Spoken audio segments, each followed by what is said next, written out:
Hello, everyone, and welcome back to part two of what I think is a beautiful and powerful and inspiring and at times heartbreaking and heart-wrenching, amazing story. We're also calling it a Mormon lesbian love story. But I welcome you back to part two of my interview with Lena and Sal. Hey, guys. Hey. How was dinner?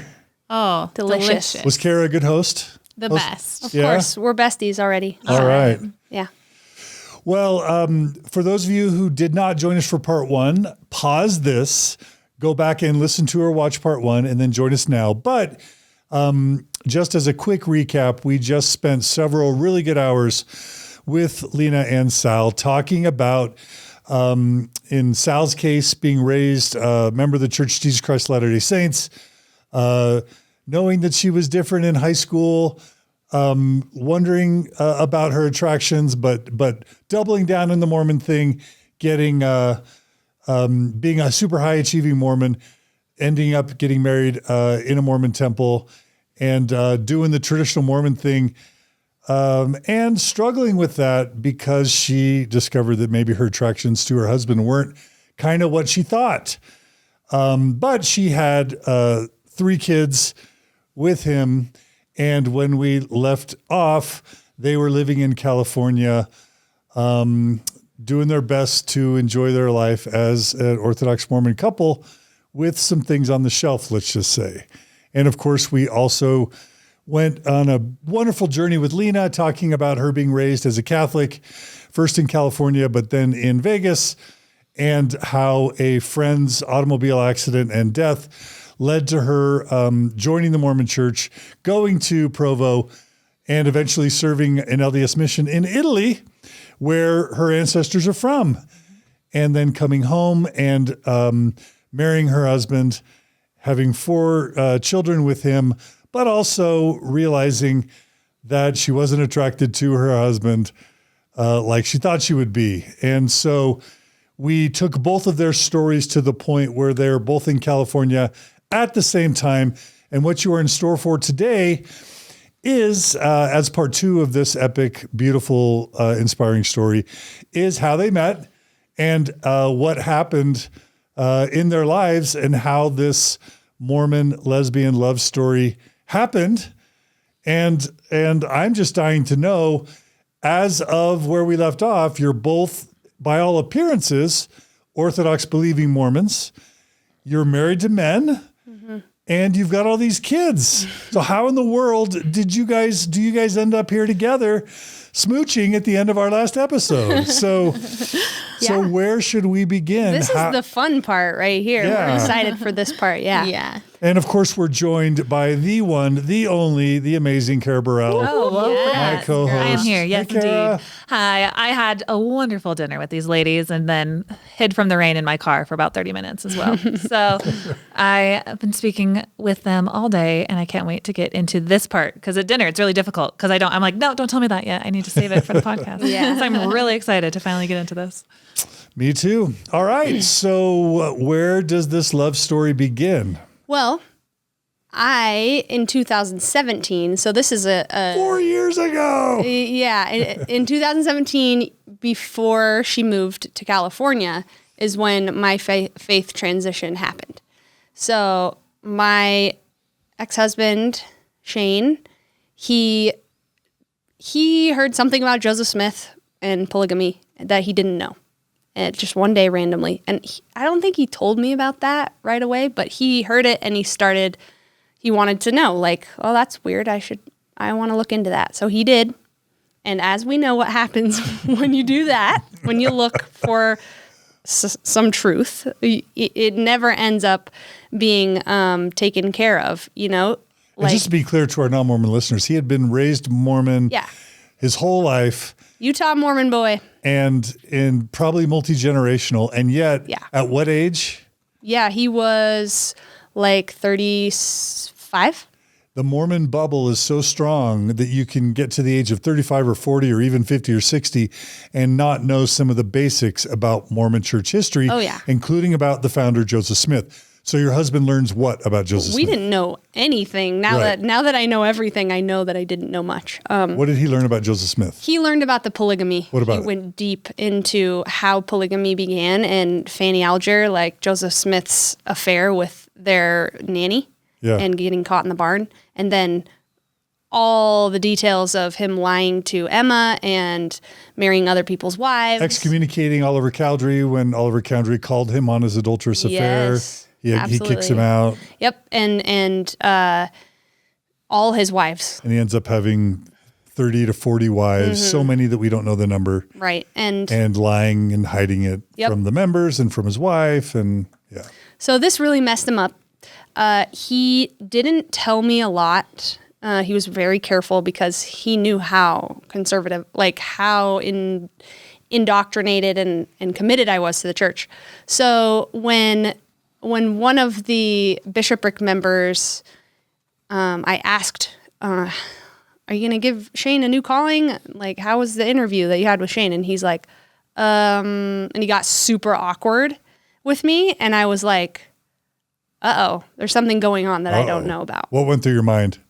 I panicked. Like I got flooded like big time. I was freaking out inside. What are the Mormon fears that come into your brain? Like, uh-oh, like what did he tell? What did Shane tell him? Like, this is more serious than I thought. Like I had inklings that Shane was looking through it, but I never thought it would go farther. I thought Shane's just curious, And so, but then when that happened, that's when I got panicked. And so I started to ask Shane more about it. And I wanted to be really like loving and compassionate. I wanted to hear him out. But at the same time, it's everything that I've been told not to do. And like, let's remember all the spiritual experiences we've had. This doesn't really matter. And you've been told not to what? Not to look or look for what they called anti-Mormon literature, which is now we know is just history. Factual, truthful history. Yeah, right. And it was a real struggle. I could tell that it wasn't going away. And I would hear comments that he would make to other guys at church, and I was just like, he's getting carried away with this. And so we kind of had a rough go there for a while. It's not that I thought he was a bad person or anything. It's just I was protecting my family. That's what it felt like. I was so scared that this was going to lead down a It's path your eternal marriage. It's your children. apostasy. Right? Yeah, of course. And he made a promise to me in the temple, he's going to do this thing. He's going to be committed to the church. And so it was tough. And essentially we were in a mixed faith marriage that I didn't want to admit that that's what it was. But it got so bad. We were close. And it was like by the end of 2 years of this, he was going in a different direction. Like we were growing apart. Because I was still here and he was what I call now is like graduating. He was having an enlightenment. And little did I know at work every day, he'd spend at least half of his time doing research. He could have written the CES letter. Like he did so much research down to all the documents. And he became an expert on Mormon history. And so we ended up going to a therapist because he was struggling, he was having physical manifestations of his anxiety because of his questions of the church. And so I'm like, let's help you, we need to, and granted, I wish I would have listened to him sooner. I wish I would have been open to this at the beginning. I wish I wouldn't have put him through 2 years of that. That I feel regretful about that, and at the same time, I was just doing what I thought was right. I was behaving according to the knowledge that I had at the time, the capacity that I had. So we went to this therapist. I'm like, let's please help Shane. And she was I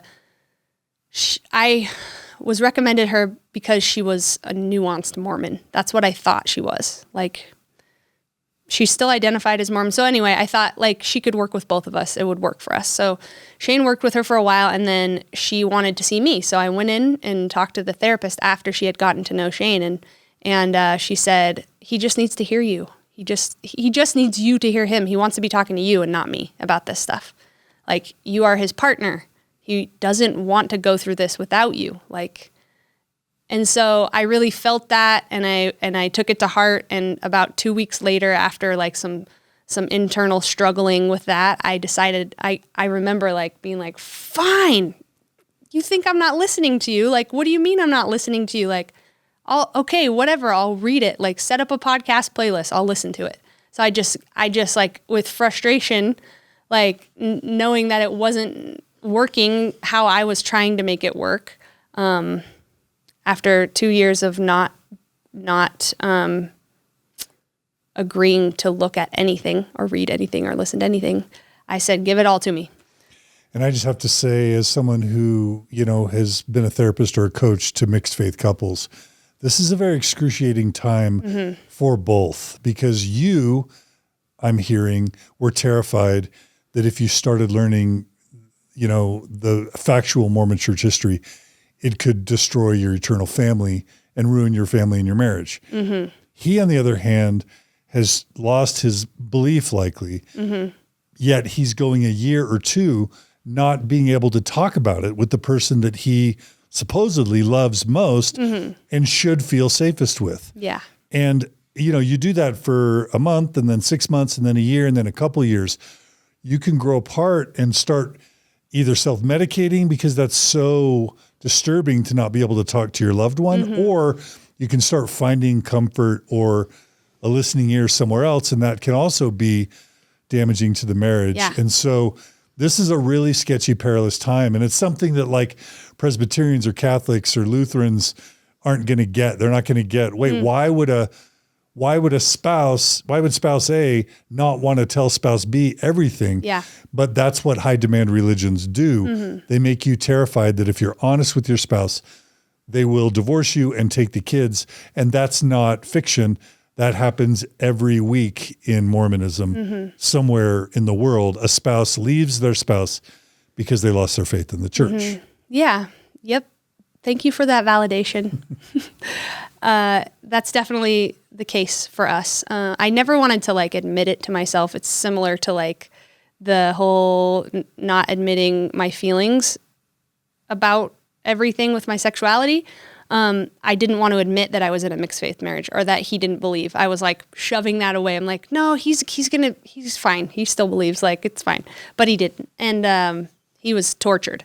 And so, yeah, we were growing apart. And I do remember like a specific occasion where I'm like, am I going to have to divorce him? Like, am I willing to divorce him over this? Like if he decides You were to leave thinking the about church. it. I had a moment. Yeah. I had a moment where I had to consider like, is this what I would do? Like, is this something I would consider? And I decided no. Like, it didn't take me long to be like, no, that's dumb. Like, he's a really great dad. He's a really great husband. He's a really great person. And he's not becoming worse through this. He's actually becoming more compassionate and more empathetic and more open-minded, which I witnessed that and I appreciated it and I didn't understand it, but I couldn't deny it, And so he set up a podcast playlist, and the first few were very like scientific. I think it was like Book of Mormon, historicity, like the age of the Book of Mormon and stuff. And it didn't really resonate. Podcast? What podcast? Yours, Mormon Stories. Oh, okay. Oh yeah. He was binging Mormon Stories this whole time. Yeah. Okay. So he sent me some of those. And I think the first two, I was like, it wasn't really hitting hard. So Book of Mormon historicity he started with? Yeah. It wasn't hitting home with me. So this is the issue that the Book of Mormon that Joseph Smith produced has so many anachronistic problems where it's got horses and steel when we know Mesoamericans didn't have horses and steel at the time. The DNA problems, the archaeological problems. It's obviously, Book of Mormon is clearly a 19th century work of fiction. Yeah. And of Joseph Smith's creation. Totally. And so that he led with that because the Book of Mormon really is viewed as the keystone of the Mormon religion. Yeah, of course. I believed it for sure. Yeah. And so for you, that didn't necessarily resonate because what I realize now is I needed to break through the emotion. I needed it emotionally. I needed to break through the veneer in an emotional way in order for me to open up to understand that stuff. So it was the Tom Phillips episode that did it for me. And tell people what that is and why that touched you. So he was really authentic. I could just feel his heart, like after listening to that whole thing. So Tom Phillips was a stake president in the UK and in Australia, stake president twice, knew Jeffrey R. Holland. The calling and election made sure thing, you know. He eventually was sort of an assistant in the area offices to Elder Holland, and then was invited to get a second anointing, which is the super secret ritual done in temples where you and your spouse are anointed with oil by an apostle. Yeah. And then the wife anoints the husband, and you're promised that you've made it to the celestial kingdom, period. And some say your posterity up to a few generations are also promised. So it's sort of like Catholic indulgences. Only powerful, wealthy, committed Mormons even get to receive the second anointing. Yeah, it's kind of secretive too. Like a lot of people have never even heard of it. Oh, it's top secret. You're sworn to secrecy to the point of being told you can lie to your kids if they ask about it. It's really culty. And Tom Phillips lost his faith after receiving a second anointing, just like Hans Mattson. And he was willing to tell that on Mormon Stories. And what happens as soon as he loses his faith and tells his family? He loses his family. His wife and kids. Yes. Completely abandon him. And wow. So that part, like the fact that he would go to those lengths, I could tell how much he loved his family and how heartbreaking this was for him. It was undeniable. I couldn't deny that he was invested in the church. He believed in it and he did not want to leave it.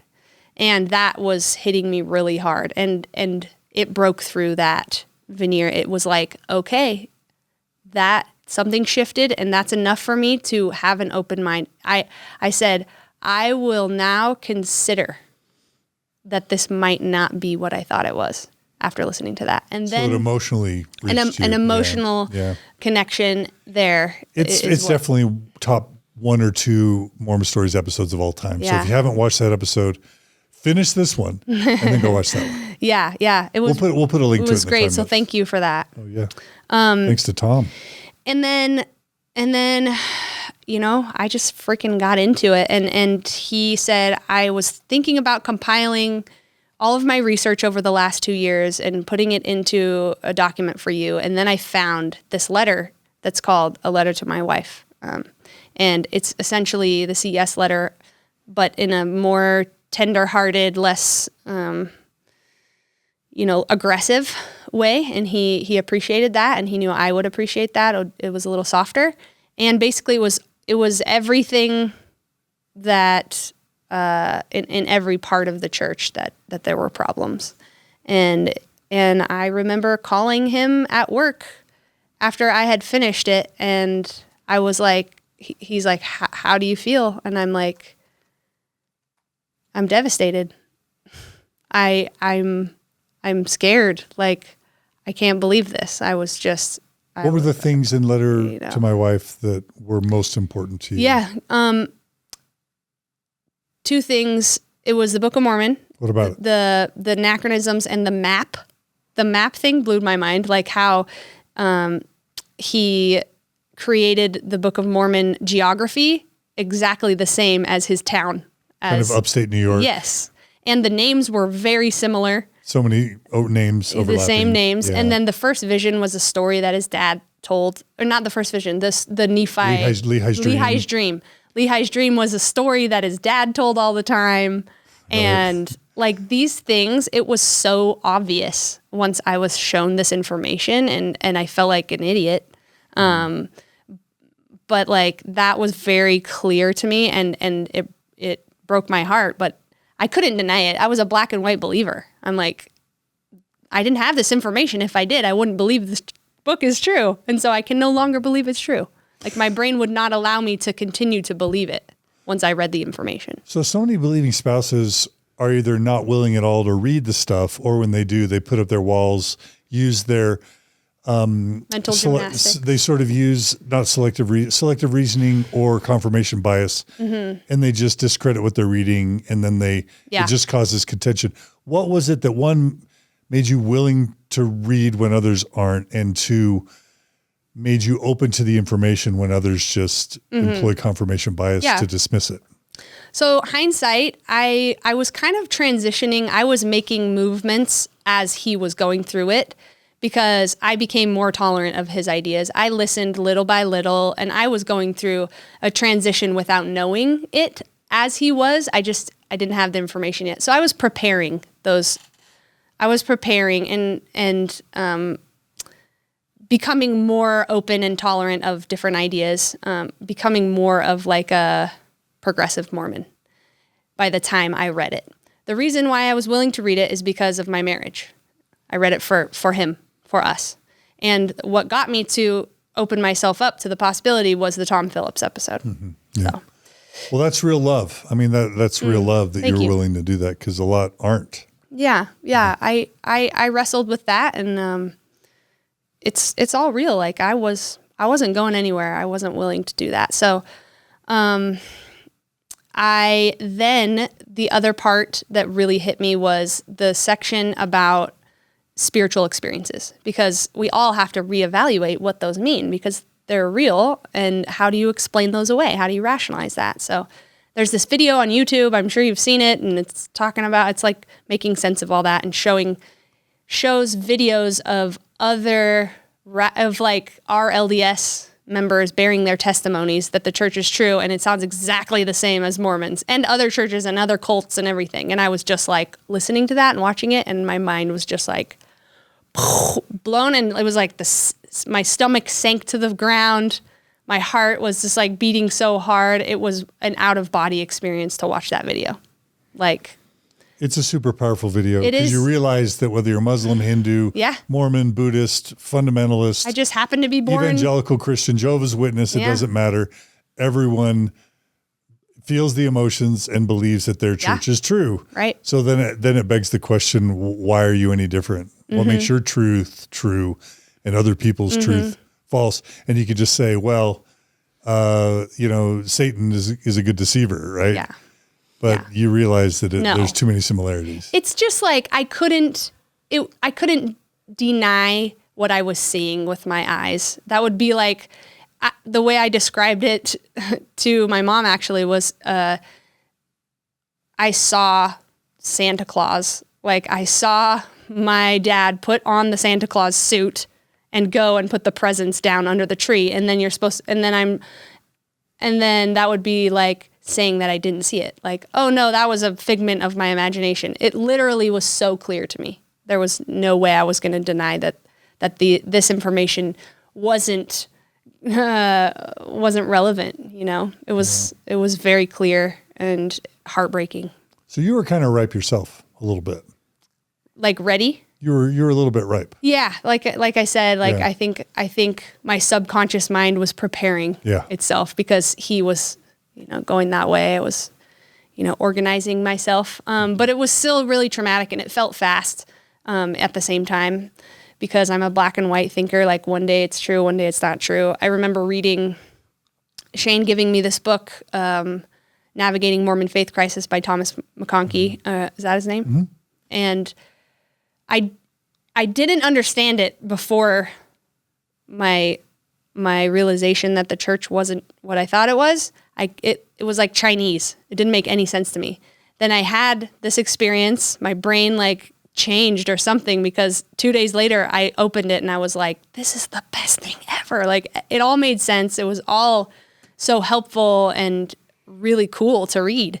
And it's just that like my mind was out of the box. I felt like I became smarter, like in 2 days, like open to so many ideas that I had never been open to before. And it was a range of emotions. I had the highest of highs and the lowest of lows, because in one side of me was like, wow, this is amazing, because now he and I are on the same page. We don't have this conflict anymore. My kids don't have to go on missions. I can take my garments off. I don't have to live with this cognitive dissonance anymore. Like there's so many things, and like being able to be open to all kinds of people and love everyone and not have an us and them mentality was really exciting for me. And so many benefits that I was immediately excited about. Really? Yeah. Wow. I appreciated, I allowed myself to feel that relief. I allowed myself to feel the relief of everything I'd been repressing, that I didn't sit well with the church, that I didn't like. Because a lot of people experience this dark night of the soul, or actually the dark months and years of the soul. I did that too. Okay. I did have that too. I did have like a series of panic attacks. I remember going to some local people that I heard had left the church, friends of friends. They had us over for dinner. I was sitting at the dinner table, first time we ever like hung out with them, and I'm like, so I was like brave enough to say, so like if you had to like say if there's a God or not right now, what would you say? And he's like, probably not. And I just like broke down sobbing at the table. Because it was so devastating. Like, you know, I know so many people listening to this have gone through this experience where you feel like you lost your parent, you lost a safe space, and there's a death. Like it felt like a death, and it was an existential crisis, like the pure definition of what that is. And I was like, is anything true? How can I know what's true? Is there any capital T truth that exists except for science, you know? And that did not feel good to me. And like, what is the meaning of life? I've lost all my purpose. Like all of that was really, really, really, really hard, you know? Yeah. Yeah. So that's all 4 years ago? That was in 2017, January. Okay. Yeah. Okay. Yep. And when I was pregnant with my last kid at the time, we were opening a new business, opening a clothing store. And my little brother Joe was living with us, being our Manny as he was waiting to go on his mission. He had his call and everything. It was a real complicated time. And I remember my baby being 2 weeks old, and there was an event I heard on Mormon Stories community that there was a post-religious meetup at the beach right next to where I live.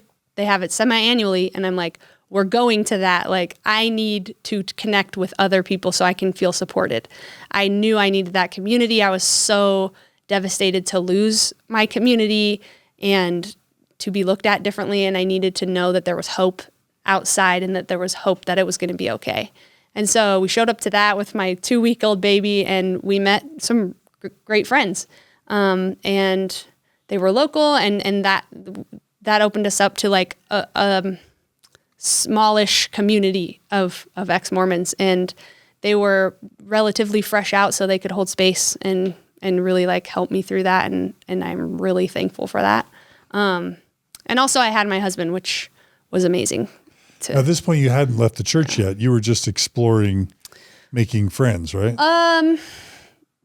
Well, I mean, essentially it's like over when I don't believe, because I'm not going to go to I'm not going to do something. You did stop attending. I mean, okay, so I knew I was going to leave, but I did take a little bit of time. I think our last Sunday was like 8 months after. Okay. But it became very spotty. I didn't go every week. I was trying to like figure it all out, but I knew I was going to leave. I knew I didn't believe anymore. Church got more and more triggering and impossible to sit through. I was enraged every week, and I didn't want my kids to be there. And so that was in May. I met those friends in May, and so then, yeah, it was all in the same like 6 months.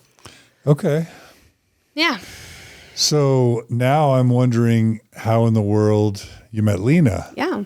So and I don't want to rush your story, but I'm just curious. Yeah, let's get into it. How do we get from you losing your faith to meeting Lena? Yeah. So after I lost my faith, I got really into psychology and philosophy, and I just binged on all this information that I hadn't been open to before, and I became like a student of spirituality as well. I knew pretty soon that I wanted to connect back with spirituality and figure out how I could connect with that feeling, because I really liked that feeling of being connected to spirit in some way. And so I kind of was searching for a way, and my friend was like, let's go to this yoga class that I heard about.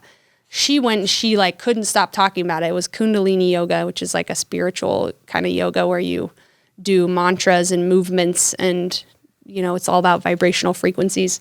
So I went with her and became I'm like, oh, this works for me. Like, it was the first time I felt really grounded and peaceful since leaving the church. And this friend is a really great friend of mine. And when Lena moved in, Lena and her became fast friends, and so happened that Lena was into Kundalini yoga too.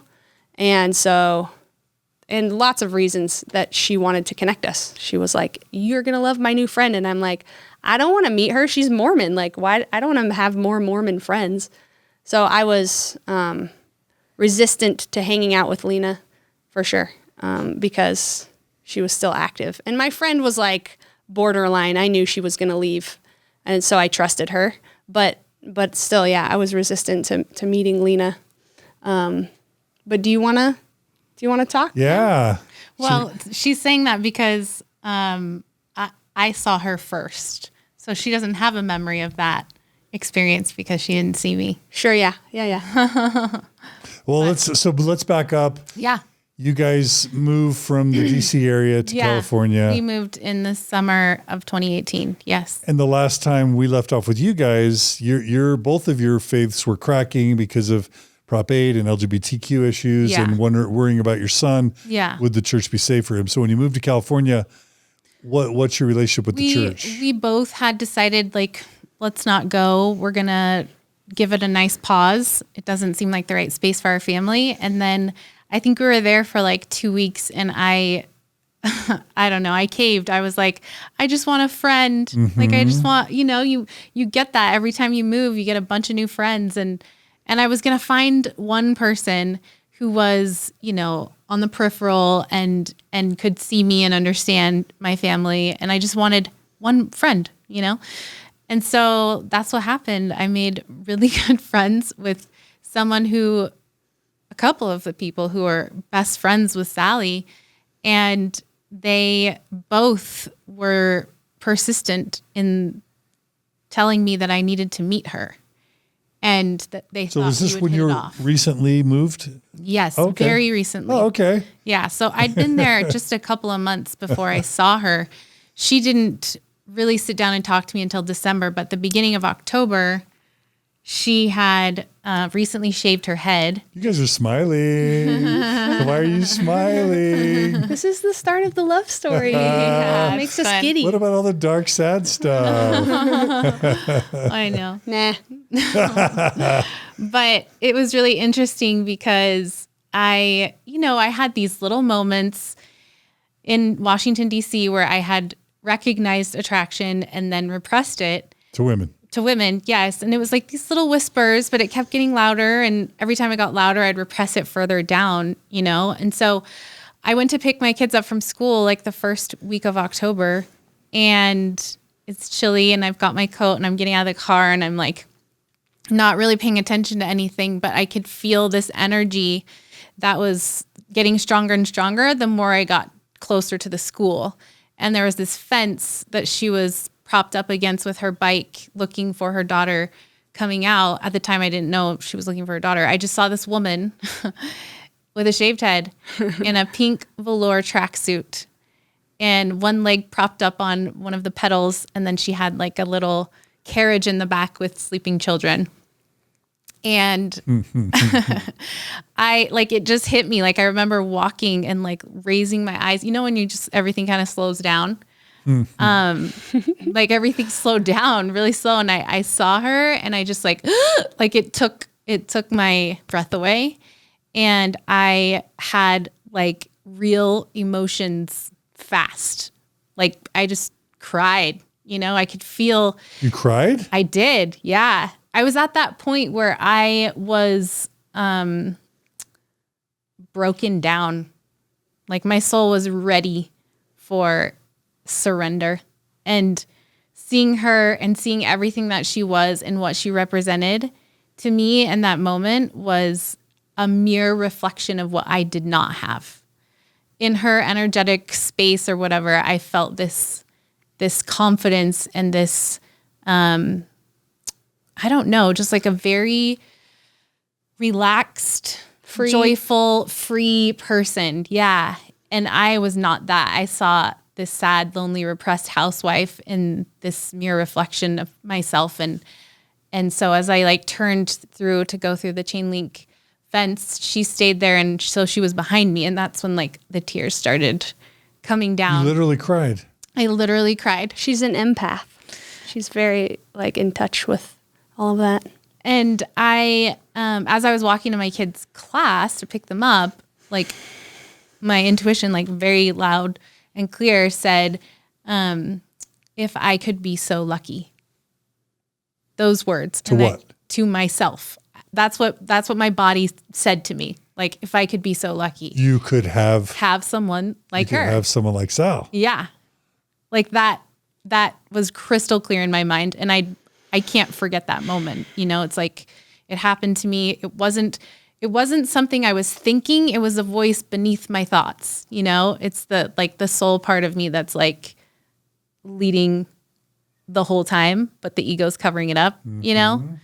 So I think it was just a moment of clarity, like a really clear, beautiful moment where I could see what was really going on with my life. Yeah. And did you realize what that meant for you? I think I was extremely resistant to that because I thought I was going to be married to Paul forever. Like, And you loved him. of course. Yeah. Yeah. And he and I had made a pact because we came from broken homes. Like, we're going to rewrite the book. Like, we are so committed and we're not going to do this to our kids. Like, our kids are going to feel so loved and we're going to show up for them. And so it was not a thought in either of our minds that would ever happen. So at a Halloween activity, so at the end of October, we were at, what's it called? Trunk or treat? It was a ward party. Yeah, some ward party or something. And this friend of mine who kept saying, you need to meet Sally, you need to meet Sally, walked Sally over to me and introduced me to her. And that's when I realized for the first time that the woman in the pink velour tracksuit was this friend they were telling me I should meet. Oh. So I was... Same one. Yeah, same I was girl. like it caught me off guard, and I had my kids on my hips, and I was getting food, you know, at the buffet or whatever in the gym with costumes, and they were fussy, and yeah. And so I didn't give it much attention. I just was like, hey, nice to meet you. But I do remember seeing her with her children and seeing her husband. And so when I saw that she was married to a man, I was like, oh, okay, like it's safe. She's fine, you know? And so Nothing's safe. dun, dun, dun. totally safe. Totally safe. But I mean, we saw each other a couple more times before we really sat down and spoke at different things. Like there was a Christmas party we saw each other at. I was like really awkward at that party. It was the first churchy thing I had been to since leaving, and it was my same ward and stuff. I just was like, my daughter was still friends with all the Mormon kids, and so I showed up, but I was really awkward and not very like. Approachable. I didn't really pay attention. I'm like, hey, whatever, you know. Yeah. You're probably radar wasn't up. You weren't looking for this. No. Yet, Sal, She was right? not. No, No. and she was in a box, a Mormon box for me. Like, I didn't give her any. Yeah. Time. She didn't have like a desire to talk to me or connect because I was, as she knew, like as far as she knew, I was Mormon. But Sal hadn't come out as lesbian even to herself, right? No. At that point? No, we can talk more about the sexuality and how it evolved for me. But I wasn't like, You weren't dating other people or No. anything. No. You were still with your husband, right? no, yeah. Yeah. Yeah. So eventually, after seeing her a couple more times through the holidays, there was a friend that was going to move to Utah. And so she had a going away party at the end of December. And Sally, I think she was just really sad that this friend was moving and didn't know what to do with herself. And she's like, well, there she is. I guess after all this time of my friends telling me I should talk to her, like, I'll just go sit down and talk to her. So I think it was more of a Just to way take to my fill your mind off time. of it. Yeah, a way to fill her time and not out of interest, you know? Well, I mean, Maybe a little subconsciously, curiosity. I was for sure. I thought you were pretty, and you know, and I knew it was inevitable. You know, they were pretty pushy about it. So. Yeah, they were like, you got to meet her, you got to meet her. And so she sat me down, like cornered me at this party. There was no escape. Okay. I could feel my heart racing. It was so uncomfortable. Cute. There was this because I'm always the one in social settings to talk to people. I'm always the one that makes friends with people who, seem like they came alone, or I've always been the questioner, like the one that grills people and gets in there and makes them feel loved and safe with me. And my therapist has told me that was always a deflection mechanism so that I didn't have to talk about myself or disclose deep about myself, Yeah. And so, but I couldn't do that with her. She wouldn't allow me a second to even ask her a question because she kept going in with more questions. I'm like, no, I'm not done with you. Yeah. And she just could not get enough of my story and was like announcing it to the room, like, guys, did you know? And she's just kind of like bragging about me. And You were impressive. and I didn't know her for 5 minutes yet. And I was so embarrassed. And I was like trying to get her. I'm like, quiet. I just moved here. There's this ridiculous feeling in Mormonism with women that if you're successful or you you're working outside the home, there's this weird feeling of, I felt like I was left out. Like I wasn't a good mom because I wasn't home making cookies and having, all the time in the world with my kids. Like I did work. And so that, like, I was trying to get her to be quiet at the party. I'm like, shh, don't say anything. I just moved here. I don't want to alienate anybody. Like I want friends. And I think the next day or something, I went out with a friend at the park and she goes, Sal left me Marco Polo last night raving about you and she loved meeting you or something like that. Mm-hmm. Yeah, I was impressed with Lena's life, the way that she had been a teacher and then had these preemie twins and had all these kids at the same time and put her husband through law school and became like a really, really amazing like health expert. She knew so much. She was like a computer. Like, ask her a question, she's like, I'll tell you the answer. She knew everything about everything. And I was really impressed. And she was a businesswoman and a mom, and she looked put together. And well, I had just put out my cookbook that week before. You wrote a cookbook. And you were going bananas over that. Vegan cookbook. Yeah. And so I was intrigued because she wasn't the typical Mormon. And I was, after meeting her, more open to more getting to know you experiences with you. Yeah.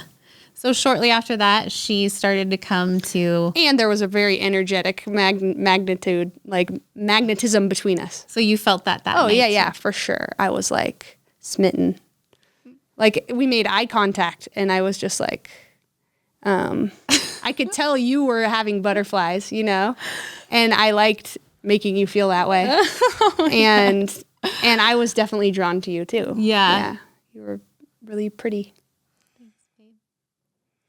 Except as Mormon housewives who are married to men, Yes. it can't be, even though you're feeling these, I wonder if you're conceptualizing each other as just like, wow, we'll be besties. Yes, that's Right? exactly what it was. Yeah, we're going to be besties. Like soulmate best friends. Yeah. Totally. Of Yeah. course. You couldn't have conceived. No, and now, that's right? allowed. That's permitted. Our husbands Yeah. are excited when we Oh, make they a were new so friend. happy for me. Like Paul just kept like raving. I'm so glad you Find a friend. Yes. And It's exciting. And she's a good person. And I remember the first time loves her. I brought my husband to hang out with her, and then afterwards I'm like, "What do you think? Like, do I get the approval?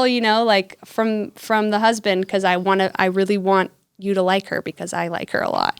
That whole thing." Mm-hmm. So we started hanging out a lot. Little did they know. Yeah, I know. We became good friends and doing lots of play dates and hanging out and after school with the kids and Monday nights watching The Bachelor.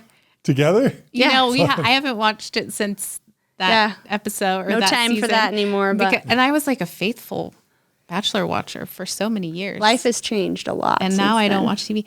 But I remember like feeling friendship with her and feeling safe and excited to spend time with her.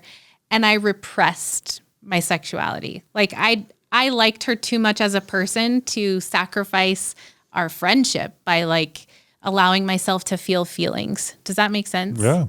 I just wanted to keep it like platonic and healthy. And I would have never even admitted to myself that. And you don't want to blow up your marriage. Right. Of course. Yeah. Blow up your family. Completely.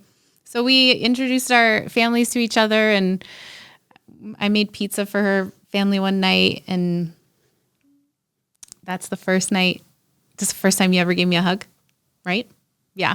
And it was in the kitchen, and I was like, guys. I remember getting in the car, and I feel like I said it out loud. Was it like a longer hug than? It was just a something hug. Like she hugged me, and she was like, "You just fit so perfectly in my arms," or something. And I was like I don't know. It was. I'm like, you're so cute. Yeah, that's what you said. Yeah. And so in the car ride on the way home, I was kind of like, I swear it was out loud. Maybe it wasn't, but I was like, what was she doing? Like, I don't know. That was weird. And did you see how she hugged me? Yeah, I was kind of like analyzing it in my head. But you didn't vocalize that.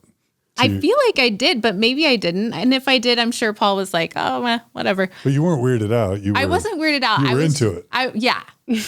I mean, if I'm admitting it to myself, yes. Apparently. Yes, I was. Yeah. And I mean, hindsight's really funny. Like we've gone back and relived this so many times, but at the time, neither of us were clued in. We were so naive. So naive. I was giddy around her. Yeah. From right after that first conversation, I was giddy. Yeah. Like excited to go on a bike ride. Like one time we went on a bike ride and you got home and your former husband was like, how was your date with Lena? Yeah. Totally. Because of how she like got excited to see me. Well, and it was like just us two. And yeah, I mean, I think we're just really naive, as Mormons. Even though we weren't Mormon anymore, we were still very naive when it comes to that. And I was still Mormon, so it felt safe. Yeah, totally safe. So, yeah. I remember a couple times in the friendship trying to hold back and trying to like pump the brakes, like, and not get attached. I was protecting myself because I didn't want to get my heart broken, like from like the friendship not working out, or from, me like wanting more than she did. And it's kind of weird because like this happens with girls. So it's not that abnormal for women to be really close and best friends. So it was a little confusing in that way. And I felt her pumping the brakes, and I could sense that she was nervous that, some friendships, like you give more than the other person.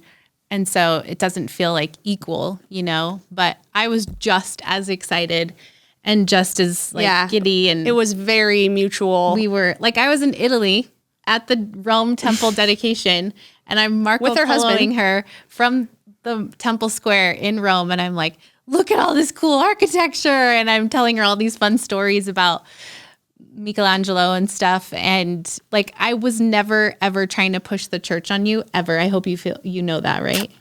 Yeah. Yeah. I was never trying to like be a missionary, like, hey, come back to church. I'm here from the Relief Society. Like, no, that wasn't happening. I enjoyed being her friend and her like spending time with you. So yeah, it's funny because when we got home, like we ended up going camping with our families. And that's, so the church stuff, I tolerated you being Mormon because you were cool. And I asked her some about her beliefs.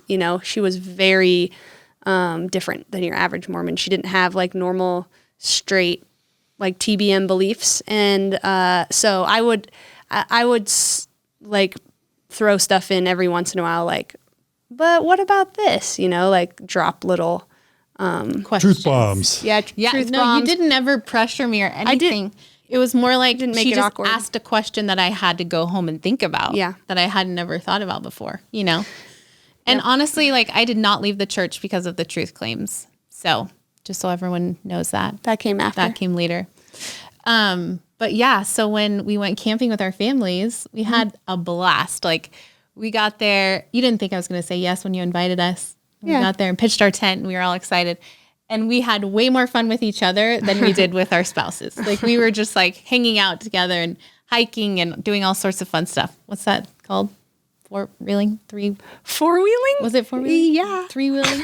You got Called burned? a four-wheeler. Well, whatever it was. Something where I had to wear a helmet and go... My gosh. Stop embarrassing me. Anyway, I mean, I think that's the last time I've ever been on one. So I don't know. And when we got home from camping, you had a hard time. I remember feeling uncomfortable with how much I cared about like where she was and what she was doing and what she said and how she looked and where she was sitting like at the camp out. Like I was so aware and very like it was definitely not normal. You had experienced that in high school, right? Yes, but I didn't put that together yet. Oh, right. Yeah. I did experience that.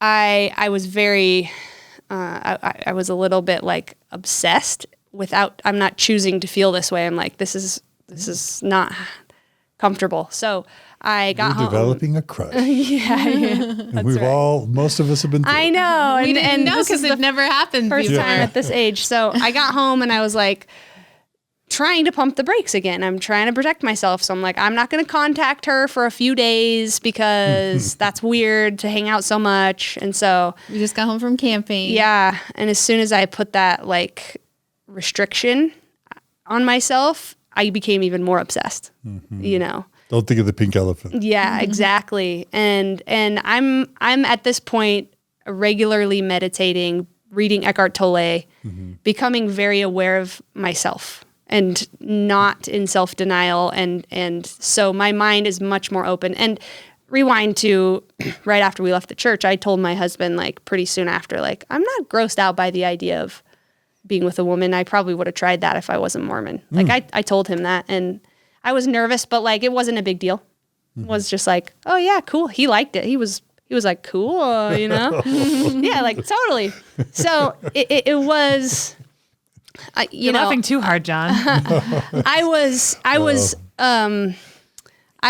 definitely being put in situations where it was pressuring my idea of sexuality and purity culture, and many of our friends were experimenting outside their religion, outside of their marriage. So I was definitely like being primed for a sexual awakening, and my ex was very excited for me to do that as well. And we left out the freaking sex retreat that I went to. Oh yeah. Don't What's leave her out name? the sex retreat. Jennifer Finlayson-Fife. When did I go to this? Before I knew you, or Yeah, just before I think. right before I met Lena? I attended Jennifer Finlayson-Fife Art of Desire 2-day workshop for women. How was that? Great, life-changing. And I was not an active Mormon. It's more of a believing. Yeah, kind of but retreat, if you've ever listened to what she says, it's not aligned with the church at all. It's not doctrinally, aligned. She promoted being sexually fulfilled because you are a sexual being, and it's not about the other person. It's about you and your sexuality, and then you share it with whoever you choose to share it with. So she taught us about tuning into ourselves and knowing what we like, and taught us how to tune into ourselves and how to be the open myself up. So that really Did that translate into masturbation for the attendees, or you're speaking kind of? She promoted masturbation. Yeah. Oh, okay. That She's wasn't an active, faithful, attending Mormon. She's helped so many people, and I think it's a good idea to stay, if she's helping people, so why leave, she's helping people. But it did not align. It made a lot of the women uncomfortable. Like she was blowing their minds. And I was sitting there like, hell yeah, And so I went home and I put all that to work. Like I listened to her and I tuned into my own sexuality. And it did not lead me towards the male gender. It led me to know myself more, and it was exciting, because I was feeling that shift, but it was also like pretty devastating because I was recognizing that it was like I wasn't going to have my sexual awakening like the way that I was currently living. It was going to have to be some other way. Mm-hmm. So I had gone through all of that at this time. Yeah. But I still wasn't aware of what was going on with Lena. When I got home from camping, I Googled it. I said, what does it mean when you can't stop thinking about your friend? Can you have a love story with your bestie? And I thought maybe this is just a kind of friendship I'd never experienced before. So I started prodding her with questions. It was really sweet. She sent me the Google search. I sent it to her. I forwarded her this article that I found, and it was like the one article that didn't say I was gay. Out of all the ones she looked at, yeah. She sent me the one that was like, you can have a soulmate best friend. Yeah, but I was just trying to like rationalize. I was trying to understand it. And she wrote me back and she's like, like a flirty response or something. And, for real, I don't remember that. You'll have to tell me. And so, that week, we hung out and I dropped a couple hints. I was like, I feel like we have chemistry. Like, do you feel like that? And I said husband and wife chemistry. Yeah, we were driving and you said, I told Shane that I feel like I have husband and wife chemistry. Yeah. But I'm like, but it's not in a sexual way. It's not in a sexual way. That's what she said. Because we hadn't like even thought of that. Like the sexual part was not even like on my radar. No, it was just very energetically like strong. Yeah, really strong, undeniable. Magnetism. Yeah. So by that Friday, but on that Sunday. Oh yeah. So the first day we got back from camping was Easter Sunday, and I gave a talk in sacrament meeting, and I invited her to come because I was so like excited to an Easter talk. Yeah, I was excited to like have her see me in that way and know that I am so different than I'm not a regular Mormon. I'm a cool Mormon. Like my talk was very well received by my ward. My bishop was like thanking me profusely, and I'm so glad I picked you to speak on Easter Sunday. Look at all these people that came that don't normally come, and they're going to feel so much more welcome here. Like my message was like, why are we hurting people? Let's stop judging them. I loved watching you, but I was still sad. Yeah. Well, I actually had a physical reaction when I was giving my talk that, I know this sounds like strange, but I felt this like wall being built, this like, I don't know, some sort of structure being built between the podium and everybody there. Like I felt myself evolving past a place where I could connect to these people and to this space, to this religion. And that was my last Sunday, the Sunday I gave a talk in church. So it's like as Jesus comes out of the tomb. Yeah. I'm coming out. Yeah. Not quite yet. Oh. Well, it's kind of That's really good. Yeah. That's kind of your Pleasantville moment, your Truman Show moment. Your resurrection. Yes. I got all the puns. I got all the analogies. You do. Yes. Well, it's actually the next Sunday is when I completely surrendered to my queerness. 7 days later. Are you kidding me? Yeah. No. So it was pretty crazy. She's a powerful woman. So that Friday, so that was Easter Sunday, that Friday, we attended a Kundalini class together with a bunch of our friends, and we drove together, and I could tell something was off with her. I was like, what's going on? And she's like, we'll talk after some days, and I'm like, oh, okay. And so unfortunately we couldn't sit next to each other. Somebody had set up a spot for her. And I'm like, dang it. So I sat behind her in the class, and oh my gosh, I could not concentrate. It was a bad idea for her to sit behind me. I could not yoga. focus, and I'm usually really good. I could feel her eyes like piercing through me. Yeah. There's something called Sufi grinds in yoga. I didn't deny that I was attracted to you at that point. Like it was like so I could funny. feel that she was gonna be honest with me. And so I was like, I recognized that I was attracted to her in that yoga class. Because you were sexy. Well, so yoga pants. Yeah, I mean, just her way she moves was just like, something that I liked, and I didn't realize I liked it until I experienced it. Yeah. So then after that class, We drove home together. we hung out with our friends. We went to dinner, and we were really like our friends later told us it seemed like you guys were on a date Like with we were each just other. ignoring everybody. We weren't talking to anyone else. And then on the way home, as I was about to get out of the car, I said, okay, you need to tell me what's going on. Like, what's up? What are you feeling? What do you think's going on with us? And she proceeded to tell me, she was very nervous. She was like shaking. She proceeded to tell me that she felt like I was coming on to her, our whole relationship, and that's what's going on between us. And she's like, and I like it. Whoa. And I was like, holy shit. Like, it was a very similar moment about like realizing the church wasn't true. It was exciting and also terrifying at the same time because it was a relief. It was like building for so long, you know, and it felt so exciting and so beautiful. But at the same time, it was like, we're married.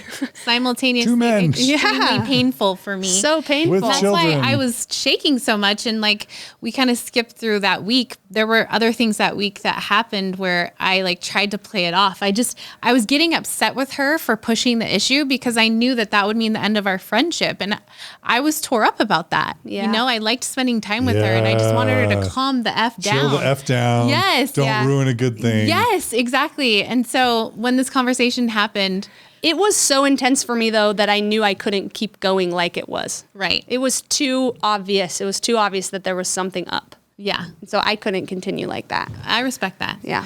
So, yeah, we talked about it that night. And then, of course, I didn't sleep. I stayed up the entire night looking at her Instagram We gave feed. each other a hug. Yeah. And I walked in and I was just like freaking shocked. My body was in like total shock. I was in shock. I did not sleep a wink. No, me either. Yeah. We stopped eating. We don't even remember eating. We for did those. not. I did not eat. I couldn't. My body was like, there is nope. such a thing as living without food and being okay because Yeah. I didn't need the food. I had so many endorphins in my body, like the dopamine release and It was everything was keeping me crazy. full. It has to be what like cocaine or like heroin feel like. Yeah, think. I would imagine. Yeah. Yeah. But It was like out of body. it definitely was. So that Sunday, like regardless of, you know, what would happen between us, I was very determined. very determined to get to the bottom of me and not have any sort of persuasion from any other person or institution or just me free of all of the conditioning. And so I had my husband take the kids and they were gone for a while and I meditated for like 90 minutes laying in Shavasana, just crying and listening to this beautiful music and taking in the like feelings that my body was communicating to me. And that whisper that I was telling you about before, it got louder and louder until it was a siren blaring. And I was laying on that floor and immediately I felt like I was home because that same voice that said, if I could be so lucky, said, I've been waiting for you. And so I surrendered to that voice and like a fire filled me from top to bottom. And I just gave in completely. And I knew that my life would have to change, irregardless of whether or not I would see Sally again, that I was a lesbian and that I had always been. And I was home. Oh, that's going to be in her memoir coming up next year. That's not a joke. She's writing a memoir. Sarah, you were doing a silent snap. I was like, yeah, memoir worthy. Right? In a It's page turner that beautiful. you don't put down. Yep. Yeah, Yeah. dude. That's nice. Yeah, she's very connected to that soul. She's very connected to her spirit and spirituality. It was different for me. I just think because my formative years were outside of the church, it really did me a favor. Yeah. Because my inner knowing was so much more prevalent. Like I could recognize it really easily. And you were how old? 37? 37, yes. Yep, I was 33. So, Yeah. So did you kind of accept it and realize it first, Lena? Oh, yes. Okay. Yes. The next day, she told her husband first. That's- So Shane. So, Oh, go ahead. so, She's like, let me take this. yeah, I spent the weekend in shock, and I was trying to get a hold of my therapist, that same one that had helped us through the faith transition, and I couldn't get a hold of her, and I was freaking out because I did not want to keep this from my husband. But I was panicked because I'm like, I felt like I wanted to talk to her before I told him, just to I don't know, get my bearings. And I didn't say, I wasn't saying to myself, I'm gay. All I knew at that point was I have feelings for Lena and she has feelings for me. Oh shit. So I called Shane home from work on Monday. I reached a breaking point and I'm like, come home, I gotta tell you something. And he comes home and he's scared, what's going on? And I tell him, I'm just like, I realized I have Lena and I realized we have feelings for each other and I don't know what to do. I'm so scared. I'm freaking out, and oof, yeah, that was hard, a really hard moment. So I got a hold of my therapist, and I mean, I guess you probably don't want to talk about his reaction. He was kind. He was scared and kind of shocked too, and panicky a little bit, but he wasn't angry. He wasn't in any way, we were friends, and he could see the authenticity that I was just having a realization, and I wasn't in control of this. I wasn't trying to do this. And he trusted our therapist, and so I got a hold of her, and she said, okay, this is common when people leave the church with women. They reevaluate their sexuality. Sometimes it's legit, and sometimes it's just a phase they have to go through. Not necessarily a phase, but a process of elimination. So she walked me through how to figure this out, and so I listened to her, and one of the questions is have you felt this is this a familiar feeling, or have you never felt this? And I'm like, oh my gosh. And I thought back to those moments in high school and my adolescence where it was a familiar feeling, but this was much more intense than that, but it was the same kind of feeling. And then she said, call some people who knew you back then, who saw you outside of yourself, who have a perspective outside. And so I called my best friend, and I'm like, what do you think about this? What did you see? And she's like, yeah. She's like, she went through some instances with me, through high school and through getting married and through my marriage. And she's like, yeah, it doesn't surprise me. And she told me about her experiences and kind of gave me something to go off of, and I'm like, it was just very clear. It became clear very quickly that I had been this way forever, and that was the answer to many of my problems. And it just made a lot of sense. Made a lot of sense, and it was devastating, and also just a huge relief. I cried in relief, from all my whole life of thinking there was something wrong with me, thinking that I, disappointing him for all those years, and having something missing and not knowing what it is, and trying so hard my whole marriage to fix it, going to the sex retreat thing, and so I grieved. It was very intense situation, but also beautiful at the same time.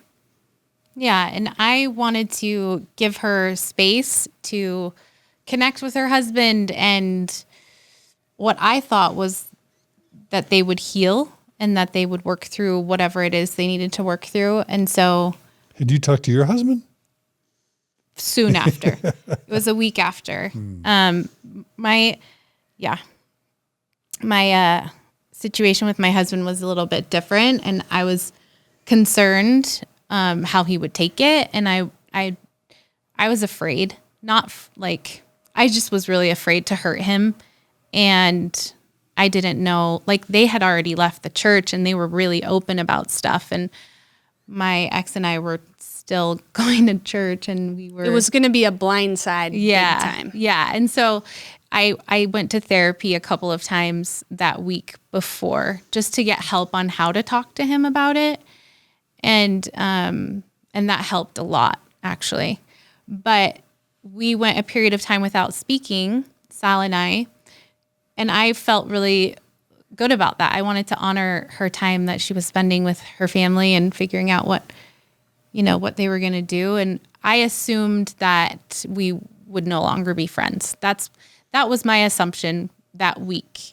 I went inward and I found this strength in me that just gave me the confidence to recreate a life, like to start over. Like I said, irregardless of whether I would ever see her again, I knew that I needed to leave my marriage, that I wanted to set my husband free, to be with a straight person, to have sex with somebody that like is super fulfilling for him. Like I wanted him to have a life that he didn't have. Mm-hmm. And I wanted that for myself too. And to experience something like what I was experiencing with her, not even thinking about the sex. Like I was just thinking about the magnetism. And so when I told my husband, I explained it to him exactly how I'm explaining it to you, which is that it was a process. I leaned into it. I felt this feeling. It's real. It doesn't matter what happens with Sal and Shane. Like I have to leave this marriage, we can do this. I know it's hard. Divorce is hard. Like we've gone through it before, but you coached him through it. We can partner, we can partner together and now rewrite the book on co-parenting and divorce and like conscious uncoupling and like be so aware. And honestly, like because he and I have gone through so much trauma in our childhood and the broken homes we came from, we just saw eye to eye. Sure, there were some hard days in those months, but like overall, I'm so proud of us for how we've shown up as humans for our children and for each other. Because in my opinion, children don't ask for their parents to get divorced. It's not their choice. Like they have no idea what, is happening behind closed doors in their parents' room. And I didn't want them to feel the repercussions of having two homes and two everything. I wanted them to feel like it's an and, not an or. We are increasing our family. There are more people to love, and we created that.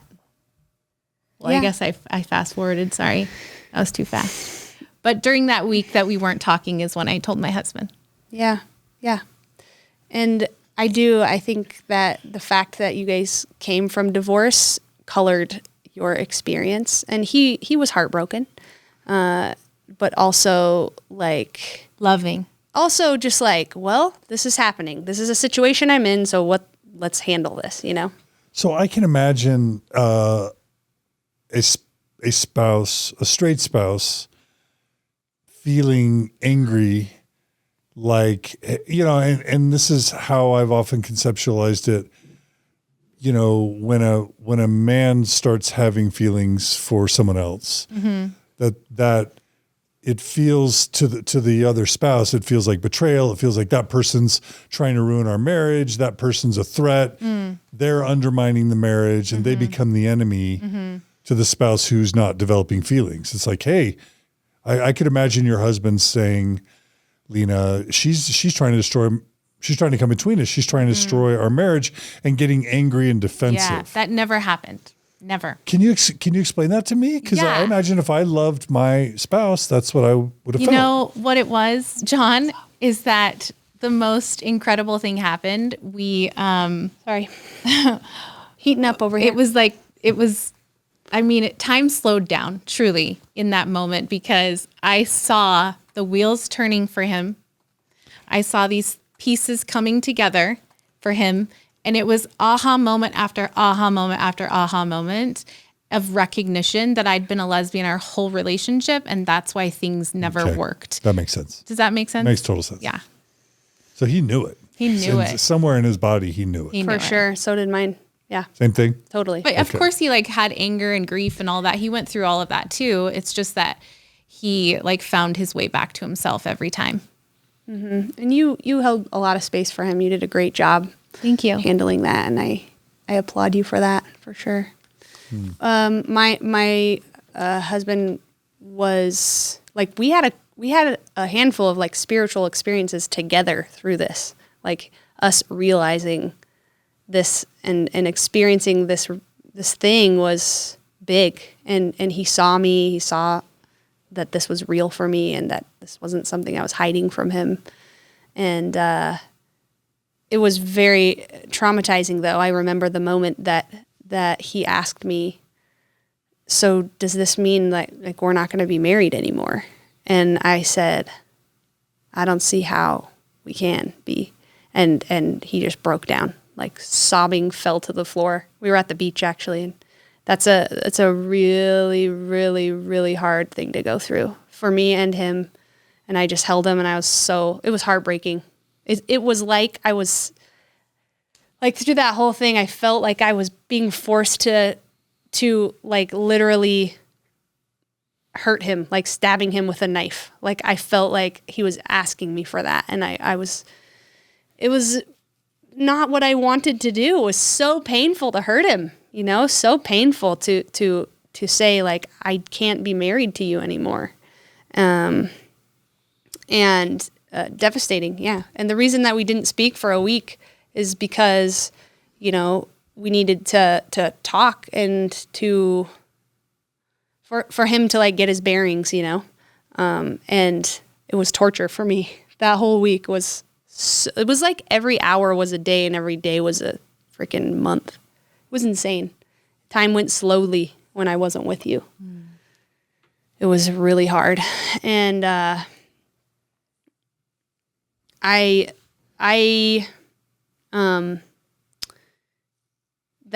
time was beautiful and heartbreaking, and I don't want to ever relive it. We'll just put it that way. It was 2 months of like trauma for me and him, I'm sure. And I'm guessing it's super high highs and super low lows. Yes. And that's, exactly. and that's sometimes too much for the brain and body to deal with. So it's not that it's all awful. Right. Because in some ways it's amazing and incredible. And Yeah. But it's just overload. It's sensory overload. Absolutely. Yeah. Absolutely. I was overwhelmed, and I wished that I could provide him with everything that he needed at that time, because he was going through a lot, and I wanted to be the one to hold him through it and be there and like all of that. But like I was also going through the trauma, and I was like, I felt like my brain was like I was gonna have like a short circuit. It was just gonna like fizzle out, and I was gonna be brain dead, like die on the floor. I was so overwhelmed and so overstimulated, and so what happened next? What happened next? Oh yeah, should we tell Yeah, you can. after the week?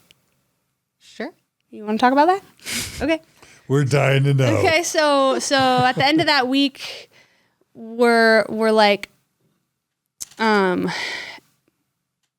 ready to reconnect with her, and so I text her, and we at this point had not touched, like there was no physical interaction between us, and so at this point, like it was like, okay, I had gone through this with my husband. You've worked things out with your husband in the way that like we're gay, like we know what's going to happen. This is really hard, but like, like we've talked about it. And so I texted her, and I'm like, what are you doing? Like, let's get together, And she was shocked. She was like, wait, what? I thought for sure she'd text me and say like, I want to hug you and say goodbye kind of thing. Yeah. I didn't think it was a let's get together kind of thing. But no, it was like, are you ready? And I said to her, are we going to kiss tonight? In the text. And she like did back like the head exploding emoji, right? Mind blown. And so she she met me at the beach, and she was all freshened up, and I was so nervous. And she met me at the beach, and we walked down at the beach like all giddy and holding hands, and we walked to Tower 22 and sat down on the sand next to each other, looking at each other, and I was just like, oh my God. Is this We were just really? like mind blown. Whoa, is this real? And then we went for it. Did I go in for the kiss? I said, "Are we okay? Let's do it. Are you nervous?" So we were so nerdy about it. Yeah, I don't remember. I just remember it like being magic. Yeah, you know. you were not shy about it. Like, you were so confident. You're like, "I don't care who sees this." I'm like, "This is our neighborhood. What if the bishop walks by?" You know. I'm like, I don't care. And I knew I wasn't going back. And it was fireworks. It was the fireworks we were missing. We were looking for. And then it was just like, oh, this is what they mean by love. And all we were being in doing love. was kissing, which Yeah. you know, is just first base. Yeah. It just all made sense. Like Yeah. every movie, I think I even said to you that day, like, I get it now. Like, wars are fought over love. Like, it makes so much sense Yeah. because I would fight a war for you. Like, I was just so... Love songs made sense. Yeah. All the... and Oh my gosh. I started yeah. listening to music again. I hadn't listened to music in years. It sounded different And after now that. every word I was like, oh my gosh. Yeah. There were birds in the sky, It was but all. I never We were the heard them cheesiest. singing. We were the so- cheesiest. No, I never heard it at all till there was you. Exactly. But I mean, in actuality, it was a really tough time. I just think that connection that you and I had is what got us through. Like, if it had all been hard, I don't know how we would have made it out of that, you know? Yeah. It was overwhelming, to say the least. Yeah, for sure. I remember thinking, as we were sitting there about to kiss for the first time, I was like, what if it's not good? Well, then you find out. It's a very good possibility. We've decided that we're going to move forward with this, that we're lesbians, and we hadn't ever even touched. I'd never right.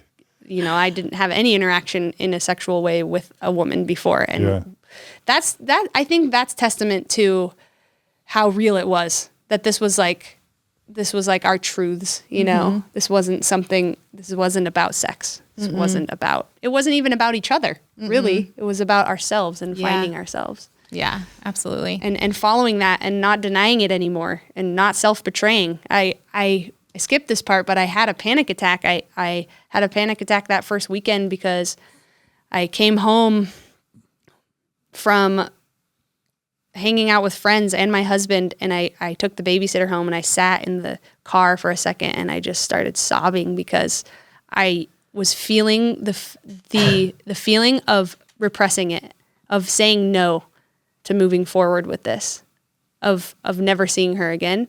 And it was the worst feeling I've ever had. It was like gut-wrenching to think about knowing this about myself and allowing myself to feel that, and then repressing it. And it made me have compassion for all the people that didn't know for so long and repressed it. And so I remember calling you, and she talked me through it and like helped me get my composure. Yeah, deep cleansing breaths. Yeah. So then we moved out and moved in together. What? Yep. We did. And how much time? We couldn't. June 23rd. We could not stay away from each other. The Rainbow Squad birthday. It's So in a matter of weeks, you moved in together? couple months. Months. Yeah, how Couple many months. U-Hauls did it take? How many U-Hauls? Ha ha. I know. There's a lesbian joke Yeah, it's a about meme. like I told that one over my head. they move fast. That's apparently something It says like that the lesbian's do. first date, and then there's like a U-Haul in the back. Yeah. Yeah. But I mean, fine, I'll take it. Quintessential lesbian. whatever you want to great. call us. Repressed for so long. Of course. Yeah, You we're gotta get still moving on it. here. Of course. Yeah. I honestly, like, anytime anyone has ever said anything to me about the speed, I reply to them like, have you ever discovered that you were gay? And what At do you think- 37? At 37, and what do you think that would have been like for you? Like, if you haven't been in this situation, you can't judge. And honestly, even if you have been in this situation, you're not me. You don't have my lived experience. You Right. don't live in my body. Right. And that was really hard, like feeling the judgment, because we had so much of that. And Yeah. So you had to tell your I'm assuming your families that we you're had not to come only out. Yeah. getting a divorce, like you'd already lost your faith. What about Right. you, Lena? Had you how soon after the telling people that you were leaving the church did you also tell them that all of this was happening? Good question. They went hand in hand. So my coming out to myself, my self-actualization, it connected me so deeply to myself that I didn't need the church anymore. Like it was an instant moment. I didn't have to read any of the truth claims. I didn't have to know any of it. I just knew that I was home and this is where I was always meant to be. And I needed to like step away and let go. And the leaving the church part might have been confusing. Like I had people from the ward come tell me that, because I was young women's leader at the time, that the young women were so disappointed in me. And I mean, there was a lot of backlash, but honestly, we created this beautiful island, and Glennon Doyle has a podcast, has an episode. Why do I keep saying? A chapter in Untamed. That's called Islands. And it's real, like keeping people on the island that you feel safe with, that you don't have to explain yourself to, that accepted you from moment one. And there are a handful of Mormons, like 4 Mormons in my life that I have kept, who from the first moment accepted me and loved me as I am without questioning me. And Celebrated me. Yeah. And we, that part of the chapter where it says only love in, only love out. It's like no fear in, no fear out. We got that tattooed on our arms because it's so important in any phase of life when you're making transition and change to guard yourself, create boundaries, and be in a healthy space so that you can collect yourself. It's not healthy for me to have to hold people's pain as I'm experiencing my own. Which is a very similar concept to when you're leaving the church, like you're expected to hold space for people when it's you that's the hurt one. You're the one that's getting hurt. And that was a similar thing. That felt like true, except even more personal, like even more like, I'm like, this is who I am.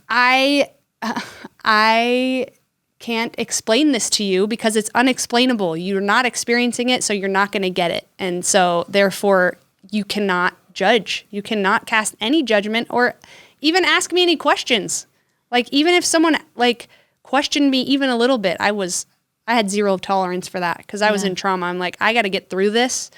And I wouldn't have survived if we didn't create boundaries. Yeah. There's no way I could have moved forward with this because it took a shit ton of courage. It took more courage than anything I've ever done. It was the scariest thing I've ever done. I had to in order to not betray myself, like it was not a popular choice. Not a popular choice.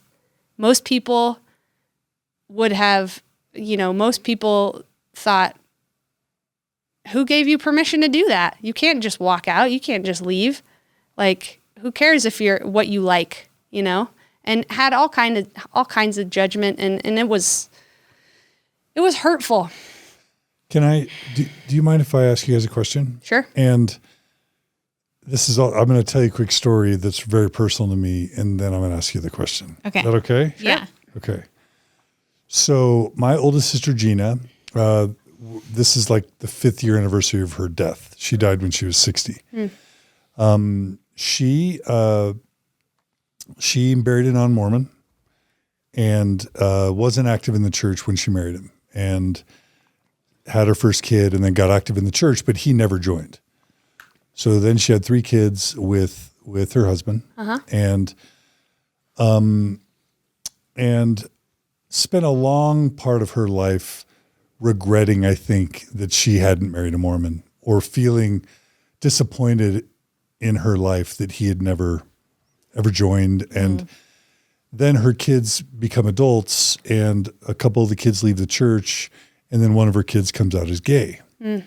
And Gina was really kind. She was really smart. She's actually quite open-minded. She had been out of the church for a while.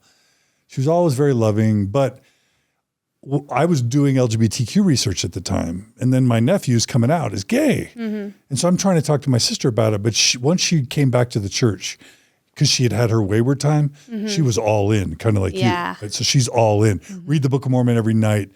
And she told me, like, I realized that I'm just kind of living my life until I die, and then I'll be reassigned a new husband in the afterlife because my husband's not going to go with me. The worst. So she's living this life like it's kind of a disappointment, but she loves her kids, but you know. Mm-hmm. And all that stuff was really heavy for me because I was going through my own faith crisis at the time. Mm-hmm. Then her son comes out as gay, and I don't think I've ever told people this story before. Her son comes out as gay, and I'm trying to talk to her about it so that because I'm thinking she'll just be supportive. Mm-hmm. But she's like, I'm trying to teach him to stay close to the gospel, and I'm trying to teach him to not lose his faith. And I'm like, yeah, but then he's like, how's he going to stay in the church? Mm-hmm. She's like, well, you know, like people make all sorts of sacrifices in their life. Mm-hmm. I was like, huh? She's like, yeah, you know, like, and you know, it's like some people have diabetes or some people are alcoholics or some people want to have sex, but they don't. They make a sacrifice for their commitment to God and to the church. Mm-hmm. And the implications are she wants that for her son. Mm-hmm. And I'm like, Gina, do you like his only options are to be celibate for his whole life or to marry a woman that he's not attracted to, you know? My sister's like, you know, I'm in a marriage that's, you know, not what I want. And I'm doing it. And then she said to me, she said, I had a friend, you know, a couple years ago that I was really attracted to, a female friend, but I understand what it's like to have those feelings. But yeah, you make sacrifices for what you believe in. I mean, that's what it is to not be selfish, you know? I'm not triggered. Are you? You're triggered. I'm not triggered. So long story short, she starts getting stomach aches and doesn't go to the doctor. She self-diagnoses as it's an ulcer, doesn't go to the doctor. A year goes by, 2 years go by. Oh, it's celiac disease. It's indigestion. It's blah, blah, blah, blah, blah. And then like 5 years ago, October, this month, 5 years ago this month, she like passes out, goes to the doctor, and she's diagnosed with like stage 4, stage 5 colon cancer. Dies 2 months later. Wow. And when she was in that month right before she died, I said, Gina, how do you feel about dying? I'm just like, are you okay? She's like, yep. I've got my tithing paid up. My temple recommends current. I'm ready to go. Whoa. And I just thought, I've always been left with the feeling that she wanted to die because the life she had chose was so miserable. So for some reason, your story is making me think of my sister. Yeah. And my question to you is, if Gina were to turn that around to you guys and say, that's selfish. You're choosing selfishness. We all make sacrifices in our marriage. She would never say that to you, but that's what she was saying to herself, that it's a selfish choice Of course. to blow up the family Yes. for something like this. We got how that. How would you explain to others who might have said that to you? And they probably did. Yes, So, we did. so first of all, I would say I wouldn't explain anything because I don't owe them anything. Yeah, of course. But secondly, Since we are here and you're the podcast host, we want to answer your question. Can I still be on your island? Yes, of course. Hell You're on the yeah. island. I feel like this question is tricky to answer because it depends where you're at with your own self-worth, like how much you care about your own well-being. And you know that saying, YOLO, you only live once. I was a high school teacher and I thought that was the stupidest thing I ever heard these kids do. I'm like, you're idiots. You're going to die of STDs. Like I was just so like in my Mormon world trying to be a mother to these kids. And then I turned 37 and I fall in love with a woman and I'm going to leave my husband. And like one of the first thoughts I had when someone said it was selfish was YOLO. Like I have one wild and precious life, just one. that I know of. And I want to live it to the fullest. And if living it to the fullest means that I have to have a second marriage or a second family, like, so be it. I will do that. And I will show up for my kids and show them how beautiful this can be. Like I said, it's an and. It's always an and. It's never an or. It's not this or that. It's this is our family and this is our family too. And they love being a part of it. I don't believe in the concept of self-betrayal as a virtue anymore. The church taught me that self-betrayal is a virtue. Keep my commandments. If you love me, keep my commandments, aka betray yourself. Don't do what your conscience is telling you to do. Do what I say. And that is really effed up when you really think about it. It is not healthy. And people that are not gay are privileged. They're born with privilege that I wasn't born with because we live in a heteronormative society. If I told a heterosexual white man that he had to have sex with another man and live his life with them or be celibate, he would say, you're effing crazy. And that wouldn't even be a thing. This whole situation wouldn't exist because they want what they want and they get it. That's not the case for gay people. We're called selfish. It is such a double standard. It is very unhealthy. And I was to the point, like I said, I was reading Eckhart Tolle. I was like living in the present moment. I was learning how I had betrayed myself my whole life by staying in the church that had many things I didn't agree with. And I was very much in a place where I was going to honor myself. I leaving the church was hard, and I did it for integrity. And this is the same. This is integrity. This is me living a life that I would want for my kids. And as Glennon Doyle said, as she was like looking at her kid, she's like, in this marriage she's not happy in, and she says, I'm doing this for her, but would I want this for her?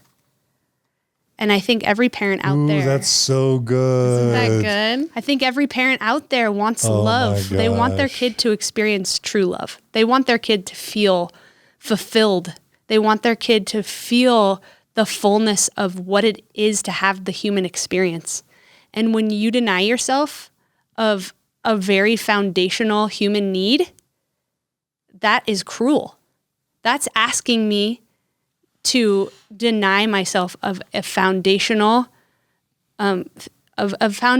need that I never got, that I wasn't able to have until this moment. And I wanted to respect myself, and I wanted to show my kids what it is to follow my heart, to have the courage to do the harder thing, and to live a life of authenticity. I didn't want to be, I couldn't be, I could not be a liar. I couldn't live that life of pretending And denial. and denial. It was far too painful with the amount of awareness I had. And I had tasted the goodness, and there was no going back. And it didn't matter what anybody called me. It didn't matter, I had people I loved not talking to me anymore, people that I thought respected me and would be in my corner who weren't. And it was hard to come out to our families and to our friends, but it was also nothing compared to what we were going through with our spouses and our family. It was like no big deal to come out to other people. They didn't matter to me at all, really, in comparison with how much I cared about my husband and my kids and Lena and her kids and Paul. And I was just very focused on that central unit and making it through to and doing as little damage as possible, like through this process of pain and coming out the other side with an experience that I can feel proud of. Even though I wasn't perfect, and I'm sure I made a lot of mistakes, I feel like I look back at that and I'm like, holy shit, how did I do that? It's like I was in another dimension at that time. It's like I don't even know how I did it. It's kind of surreal to me that I made it through because it was that hard. It was that hard. And I'm happy that I was able to do that and silence all those voices, the haters. Yeah. I'm proud of you. What is it? To quote the great Taylor Swift, shade never made anybody less gay. That's right. Ain't that the truth? It is. I am though, babe. I'm very proud of you. Thank you. I'm proud of you. And of course we leaned on each other through that. We really did. Love it. Powerful. I'm loving this. Thank you. Okay, a softball. You ready for a softball? Sure. Let's hear it. So, covenant breakers. You guys made covenants in God's holy temple to your husbands. You had kids. And even though you lost your faith, you still had made that promise to your husbands. And, your kids were involved at that point. So keep your covenants. What if somebody says you're lacking integrity for not keeping the covenants you made? Because we all get married and then things get hard. This is not me. This is okay. Yeah. This is not me. I get it. But we all get married. It always reaches some point, 7 years in, 14 years in, doesn't matter, where it's super hard. Everybody's got to go through that. Stick it out. You made the covenants. That's good. I think That's not good. no, it's good. It's good from It's real. That's what I'm saying. Like, it's good to hear that from the other side. That perspective is really interesting to me because at that time, if someone had said that to me, I probably would have laughed at them. Eye roll. Because church and covenants and the temple and every other way you want to look at Mormonism meant nothing to me in comparison. It paled in comparison to the experience I was having, which was extremely real. And I may have made a promise in a holy temple, but at that point, I didn't believe the temple was holy. And I sure as heck didn't believe that my husband would want to stay with a gay woman. Yes, agreed. And people get divorced all the time. 50% of the population's divorced. And I now, when I hear of women who have decided to divorce, I celebrate it because that must mean that they are following their bliss. They are doing something courageous to get to a place where they feel fulfilled. And divorce is not a failure. It doesn't have to be a failure. It's just a transition into something else, a different kind of relationship. And I never thought my life would be anything like this. I had no fucking idea that this would happen when I married him at age just turned 20. So it's ridiculous to think that the promises that I made then had anything to do with where we were. We were different people. We had gone through so much at that point, and I believed that he would support my happiness, and I know this was good for him too, and for my kids. Ultimately, the best thing for everyone. Who wants to live in a house where the parents aren't in love? I want my kids to live and see a healthy relationship. I want them For to them, for right? them, Yes. absolutely. I want them to. They love all of our PDA and machinists. I want so them to cute. experience what it's like to have parents that are madly in love with each other, and I want him to have a full life of fulfillment. And I fully believe in my yoga practice. And this is a mantra that I have. This is not happening to me. It is happening for me. This is not happening to them or him. This is happening for them. This is a gift. This is an opportunity for growth. And this doesn't have to be a failure. This doesn't have to be a tragedy. We can mourn it and we can grieve it. And then we can see the good and be grateful, because man, the growth that I've experienced through this process, it has been really hard, but I'm so thankful to be experiencing this human experience. The positives, the pain, the shame, working through all this stuff. It's just like my life is colorful and full, and I'm feeling it. I'm feeling life. I feel more alive than I've ever felt. And it's not just about feeling good. It's about being alive and following that feeling, you know? Yeah. And as the great Glennon Doyle has said, we are always quoting her, that if you are struggling and you're having a hard time, it's not because you're doing life wrong. It's because you're doing it right. Hell yeah. I believe that for everyone. Like, we all have experiences that we need to overcome to live more authentically aligned with ourselves. And this just happens to be our story. Mm-hmm. And I love the concept of choose your hard. Mm-hmm. It would have been hard either way. Which hard do you want to do? You want to choose the hard where you're self-betraying, or do you want to choose the hard where you honor yourself and you work through that difficulty to get to the other side? And we're choosing ourselves, you know, choosing this hard, and I'm happy about that. Doing cartwheels and back handsprings. Whoop. In the bedroom. Whoops. You can take that out.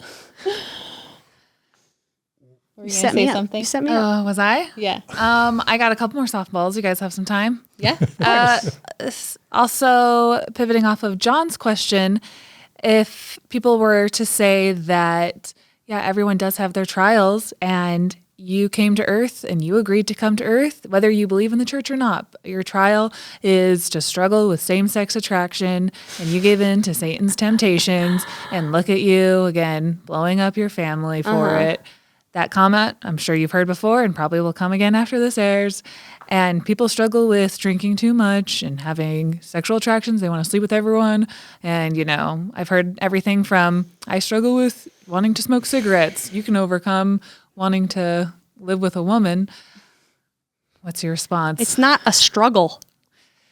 What's the comparison? No, I get it. Really frustrating, right? This is my answer. Like, yeah. This is the it answer is so for sure. freaking frustrating. And I believe that was my mentality before. And I can't believe that I bought it. That it was just a trial? Trial, what are you talking about? Like, none of that is relevant to me anymore. Yeah. The trial of life I believe in, if you want to talk like that, is, can you hear yourself and will you follow that? Are you going to be true to yourself? That's it. And being true to myself is not denying my sexuality. I mean, drink if you like drinking. If you become an alcoholic, that's not morally wrong. I don't believe in any of that crap anymore. It's like, if it brings you joy and you're not hurting anyone, by all means, like, follow your, arrow. Follow your arrow wherever it points. We've gotten all of this, though, Kara. I vividly Where do you remember. usually get comments? What's that? Where do you usually get comments like this from? Oh, gosh. It could be in person at the park or Instagram. I mean, who were we? I don't remember who we were talking to, but a while back, somebody had said something about this being just a mortal feeling, that when we die, we're not gay. Oh, right. Because, what did they say? Yeah. Yeah, like, You'll be resurrected perfect. yeah, it's a human like ailment. Yeah. Equivalent have. unto bipolar is what she said. Or alcoholism. Something like that. Or Like diabetes. this temptation. As a right. gay person, it's ridiculous to compare anything to it. It's totally 100% ridiculous. Yeah. It's not the same. It's exactly like anyone being straight. It's like, go try to sleep with somebody that you are like biologically not like built to engage in sexual activity with. Try it. That's it. It's Try like it out. biological. Straight person. Try sleeping with somebody Yeah. of the same sex. See how that goes. Yeah. It's not the same. And I don't believe in sin anymore. No. I don't believe in that concept. I don't believe in like right and wrong. I'm very into like the Buddhist principles. And so that's how I feel about that. Love it. Another easy question. For maybe somebody out there is thinking, this has nothing to do with religion or anything that our questions had to do with. that if you both in your marriages, you produce children and now you have a right to stick it out in your marriage, that they have access to a mother and a father in the home at all times, and you are an adult who entered into an adult contract called a marriage, you produce children, and it's not fair to them to, the same kind of argument, but from a completely secular point of view, that your children deserve a mother and a father in the home, and it's up to you to be the parent to stick it out no matter what comes from your marriage. What would your response be to that? I disagree. Yeah. I mean, I think there's a beautiful balance between Sal and I. There's definitely that yin and yang feeling. There's the feminine and masculine energy in both of us. And I truly believe that our children benefit greatly from that balance of having two mothers with this dynamic energy in the home. And then they get to go to their dad's house. Exactly. And have a really amazing, wonderful bonding experience with their dad. Yeah. And honestly, like, I just don't buy it. I support anybody who wants to have a kid, a single mom getting a sperm donor. Yeah. I support gay men. Like, there is no one right way. There's people that do things all different kinds of ways, and I just don't believe it. And I honestly don't care. Like, I don't engage in this kind of conversation because I'm over it. Like, I'm very far graduated and I don't waste my time thinking about this stuff. So if somebody asked me, I would not even engage. I do not answer. Sure. I do not owe them anything. I'm not going to spend my energy on that kind of thing. All right. Anyone in the comments, we're not engaging. Yeah, I respect myself too much and my one wild and precious life, and every moment matters. I'm not going to waste my time on that. And this is going to sound like I'm then just being a dead horse, but I want to ask anyway, what if somebody says you're not really valuing the family? Like if everybody just followed, there's this idea of a shiny new thing, like, oh, your spouse, they lose their shine. Okay, I want to be authentic. I want to follow my bliss. So I fell in love with someone 15 or 20 years younger, and I love them now. And that's my authentic self. I now love them. I don't love my wife anymore. Somebody would say there's a slippery slope of like, no. The family needs to be preserved and protected.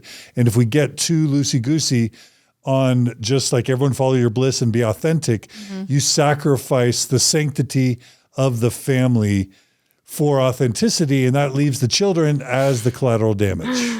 Oy. That's a big one. Love makes a family. Yeah. Yeah. As you're describing this, I imagine you're talking about a hypothetical man falling in love with a hypothetical younger woman. Or whatever. And in my mind, I'm thinking about the wife who he left, and I'm happy for her because he's an asshole. He's an asshole. And because she's going to have an opportunity to go inward and figure out who she really is. She's been repressed all this time. Obviously hasn't been getting it or having a good time with him. And maybe she has. Maybe she has, but she deserves a life that she's with somebody who loves her for who she is, wholly and as herself, and she is enough as herself without having to do anything. And so in that case, like, I celebrate that divorce. I say, the family, like, preserving the sanctity of the family doesn't have the same relevance that it used to. No. Like, the family proclamation to me is it's a joke. I don't believe. What don't you like about the I don't believe proclamation of in the sanctity of the family. That's a made up concept that I don't. What's wrong with the proclamation of the family? Do you want to? Oh my gosh. I've talked about that a lot on my Instagram. It's maddening. It's so gender binary. It's so bigoted. It's so patriarchal. It says man provides for the family, woman stays home and nurtures the children, and this is God's way. This is the family. You can't do it any other way. Between a man and a woman. Yes. Yep. It's pretty bad. And so, yeah, I think that it takes work to really be able to lean into this concept of honoring yourself, because it can be taken the wrong way. It can be taken as selfish. I got a comment from a good friend that said I was selfish and that we're here to serve and you'll only find happiness in the service of others.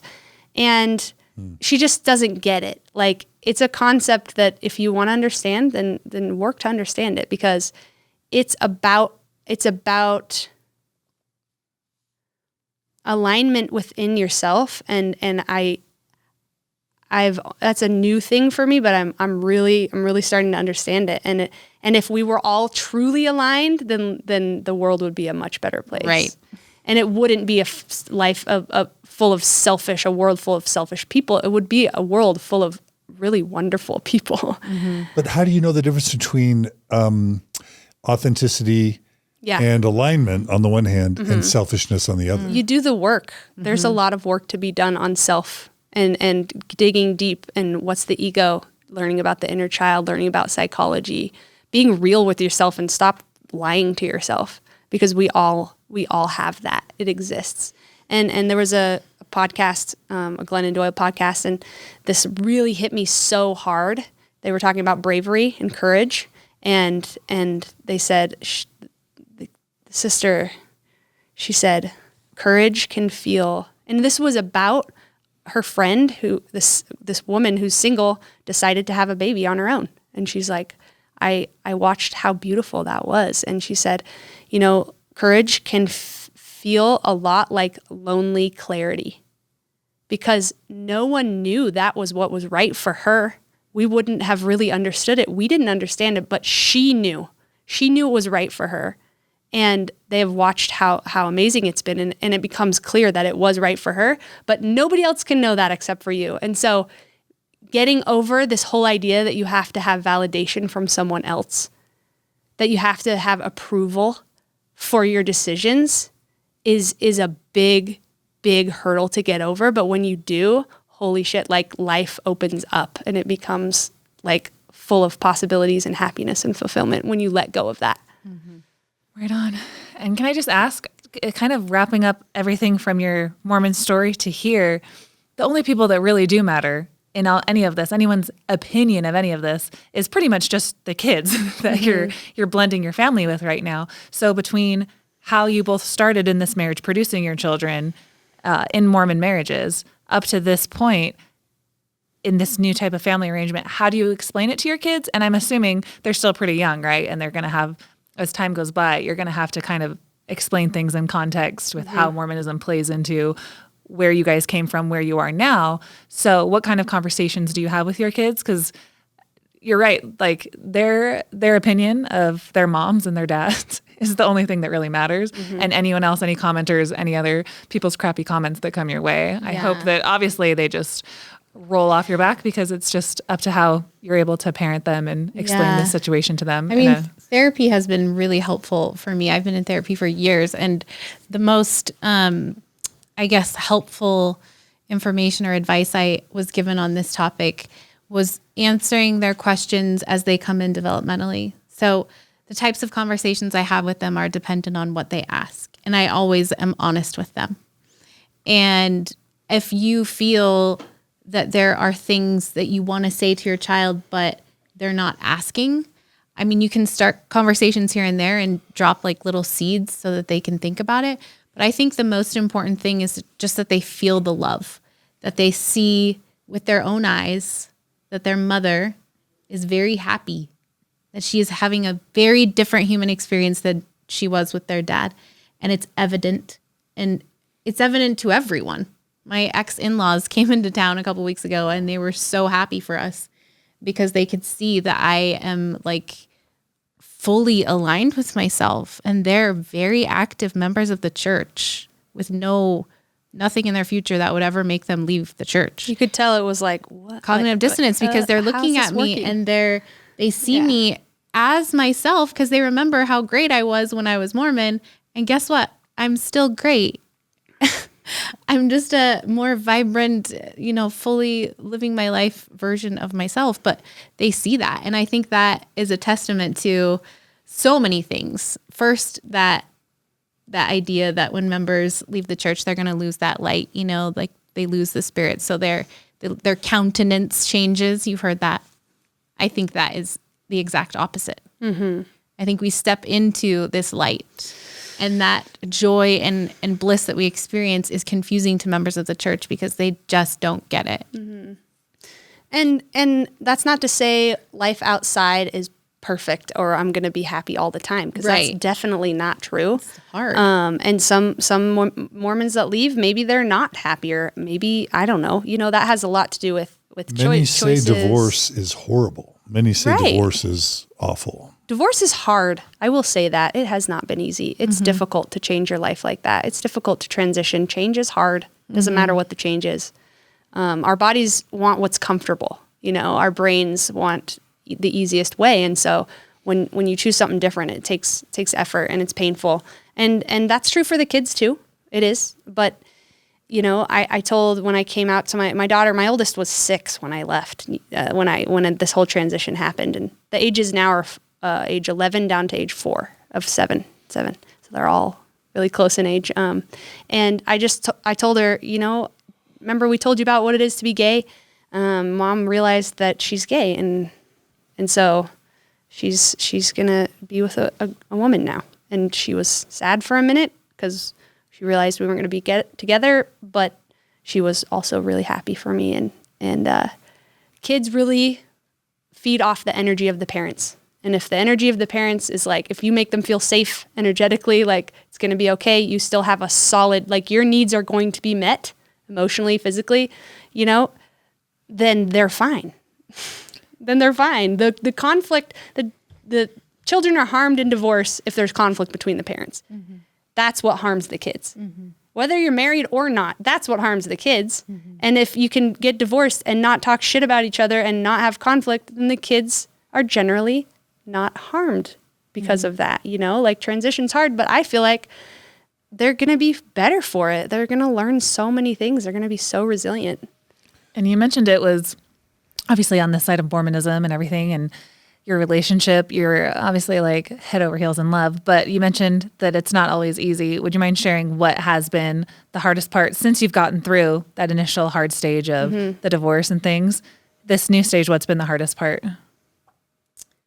Well, gosh, there's so many things that are unexplored when you're leaving a marriage. For her, for example, like not ever having a career and now realizing she has to support herself and her kids. Like that was a huge transition for her, and trying to figure out like what her interests are and what she might want to do and create and be. And I'm so proud of the growth and like evolution of Sal. Like she's owning her life and caring for other women, and people flock to her. Like she's like the lighthouse, you know? I'm serious. Like your story and experience is really good for people who grew up in the church and have had similar experiences as you. And they're just looking for someone, that's gone through it. And the other hard things are like blending the kids and figuring out routines and schedules and like where are we going to put certain things in the house, like to make it easy and convenient for them, and trying to minimize the amount of conflict like with the children. Control the chaos. Yeah. How to manage 7 little kids, living together. That's obviously not easy. And we have really figured it out. I mean, our life is way different than when we got together. Yeah. And it's still a process, and we're still evolving, and there's lots of different systems I'm sure that will input. What's the word? Yeah. That implement. And, we'll see how that looks down the road. But I'm just really proud of how far we've come as a family. Yeah. And for me, definitely like divorce has been the hardest part. Like grieving and managing like the feelings that come with that. The dissolvement of this relationship that was foundational, and admittedly I was codependent, and so was he, and so that's a hard thing to go through, and having the kids go back and forth and not having the kids 100% of the time was really hard for my Mormon mom mindset. It killed me to not have them for one weekend, like I was just like, where are my kids? And that's hard, and I'm surprised more people don't talk about that. Just it was granted my son was 2, so you want to be with your baby. So that was really hard. And being in a new relationship with a woman is super exciting. And also you got to figure out how to do it. It's not like just going to happen, just because you're in love doesn't mean you have all the relationship skills that you need, So it's a lot of healing. We cried so much together sexually, obviously there was a lot of healing to happen there. And we went through a lot of, it felt like trying to rebuild after like everything had fallen down. Yeah. What's it like to go for 10 or 15 years in a marriage where you're just not sexually attracted to your spouse? Mm-hmm. And that's just an unfulfilling or problematic part of your relationship. Mm-hmm. And all of a sudden in your mid-30s to be in a relationship where it's something very different. What's that like? Did you have any triggers that you had to work through, or was it was it all right? Or is it just like fireworks and amazing? Yeah, I don't think there was really any like. I think we're pretty compatible. Yeah, in that realm. There was no like adjustment period or anything like that. No. And what has it meant to you to have that now? Yeah, I was just going to say like the experience of like making love with someone that you're attracted to, it, especially like the first time or first 100 times, it like healed me, you know, it healed my heart to know that I could open up in that way with someone and that I was capable of it and that I like could receive love in that way. And there's just no words really to describe the connection and safety that I felt with her through that process. And it's really fun to be flirty like all day and like be excited when she walks in the door and like there's all this foreplay happening during the day. And I just think it's really unique to add that layer to a relationship where we're already like so solid on so many other things, and then you add that and it's just makes life really exciting. Yeah. Yep. Amen.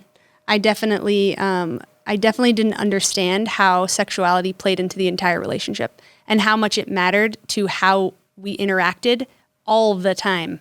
Like it is a different dynamic completely, and everything changes when you're with the gender that you're meant to be with. And so that was a real like eye-opening. Or with the person that you're meant to be with. Person, sure, yeah.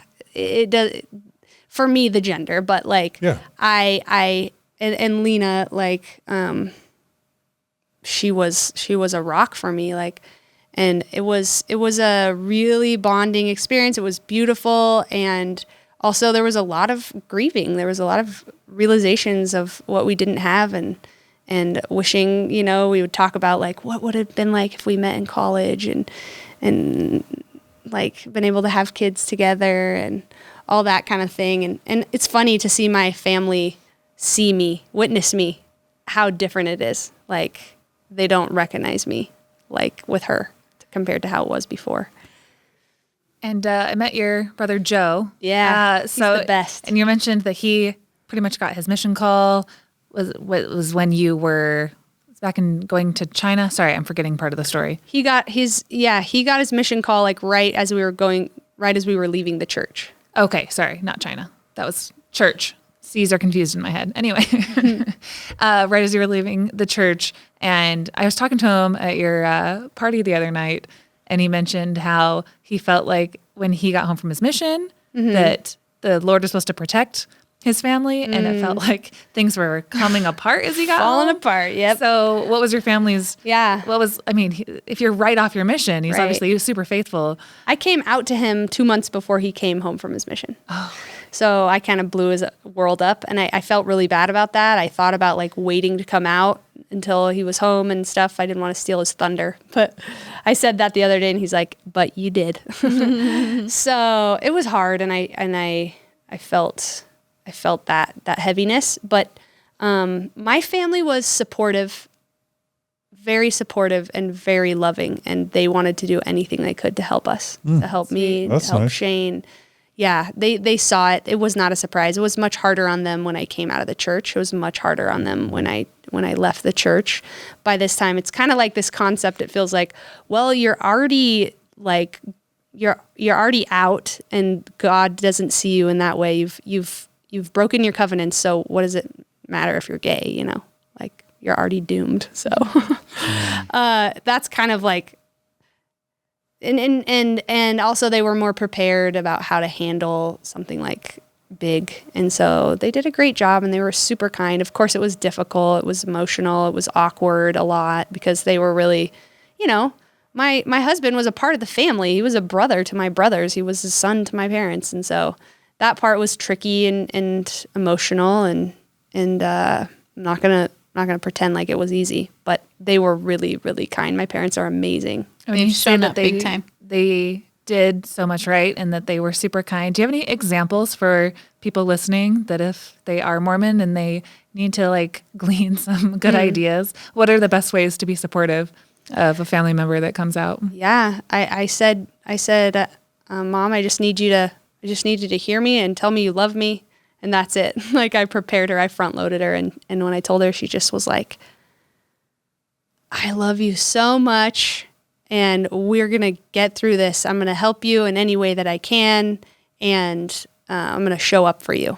And she was just like, what can I do? Do you need me to fly out? That's it. Like she was loving and supportive. Oh yeah. That's amazing. Yeah. I think she had to do some processing after we got off the phone and my dad certainly did. And I think it was harder for him to understand the sexuality part. I think it's harder for men, like, cause he couldn't imagine like sleeping with a man. He's so straight, you know? And so I think he had some processing, but I think the moment he saw me with her, it was like, oh, okay. Like he got it and he was fully on board. And He like dove yeah. in head first. Both of them. They've been incredible. I love how accepting and they're still Mormon, by the way. welcoming they are to my kids. It's been really special for me to watch Grandma Nan care for my boys like they are her blood. Yeah. And it's been like that since the beginning. And both like all of her family has been really loving and kind to me.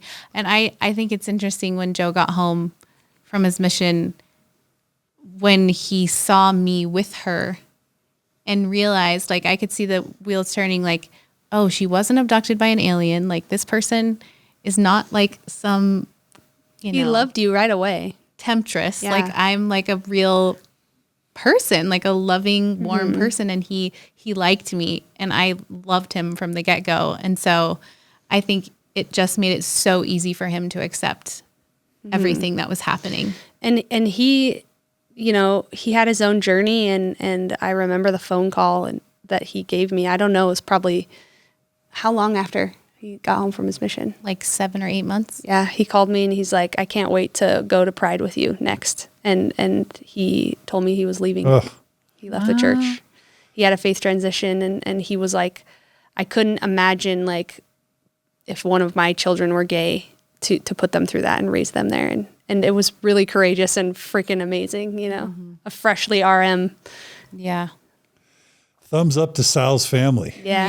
That's what I'm saying. Yeah. Hashtag blessed. And to anyone who's listening to this on audio, go watch it on YouTube because you do have to kind of see. Yeah, you have to see the couple is chemistry just- to believe it. Oh, for sure. It doesn't come across audio quite as much. No, it's Unless really you real. smooch really it's loud. really authentic. It's really Really it's slurping that real. smooch and everyone will hear it. I'm just kidding. Thanks, But yeah, guys. you guys do have like just, you described the word earlier, like a magnetic energy that you guys felt like you were bonded towards each other. And I feel that just watching you, like you guys are Yeah. so magnetic. Spending time with you guys. Yeah, towards Thank you. each other. Yeah, And it's beautiful. I hope that that's going to come across on YouTube. I swear to gosh, if there's one comment where gosh. somebody says anything mean, I'm going to go beat you up because this love story has been from start to finish like mind blowing and incredible. Aw. And I just want to. Haters are not welcome on this island. Hey. You're not welcome on this island, I swear. If that's you, I see you, I feel you, I understand you, and I wish you well, and I hope that like you can overcome it. And find a way to channel what you're feeling in a way that isn't making mean comments on YouTube. And actually, I'm love going all to of put you this no out matter there what. as on my personal DMs. I have a hard time checking my DMs, but I'm actually going to put this out there. If you feel an instinct to say something unkind towards Lena and Sal's marriage or arrangement, send it towards me first, because I used to be a very conservative Christian, and I'm not willing to go into how conservative Christian I was. So if you need help understanding and wanting to ask some questions, I'd rather you talk to me before leaving anything really inconsiderate So or sweet. rude. And I will channel that and I will help you work through. I used to be called a bigot every day on Twitter, and I was just like, that's what I did for Christ, you know? Wow. And I'd feel really hurt if somebody listened to this entire story and they still weren't able to connect the dots. Because I just want to validate Thank you. how authentic your love is, not just for each other, but for doing it for the right reasons and also trying to make it work for your children and doing everything that you can to do this smart and putting your children and your love and your authenticity front and center. Thank you so And much. anyone who has anything else to say, I'm going to get a little defensive of you guys because I love you so much. I feel that. Thank you. Love you too, Kara. Thank you so much. And everything Kara said, true with me. And when I think about my sister Gina, I don't think it was her time to die. And I think she died before she needed to. And I think, I'm sad to admit this, but I think my sister is the example of what happens when you listen to those questions that I was asking you about sacrifice, suppress what you think and feel, don't be selfish, sacrifice for your kids, sacrifice for your husband, keep your covenants. If you do that in running counter to your own orientation, your own joy, your own fulfillment, your own values, you do that for too long, and you either self-medicate into not being on this earth anymore, or you just decide that you don't want to live on this earth anymore. That, for me, that's the cautionary tale of my sister Gina. And while I'm super sad that Gina isn't with us and that she literally chose, I believe, kind of in effect, chose to go out that way. Body keeps the score, right? Like, Yeah. her body knew what she was doing, and it affected. Well, we also have genetic, two of my grandparents had colon cancer. Like, she freaking should have just gotten colonoscopies. So get your colonoscopies by the time you're, 45 or 50, especially if you have a history of colon cancer in your family.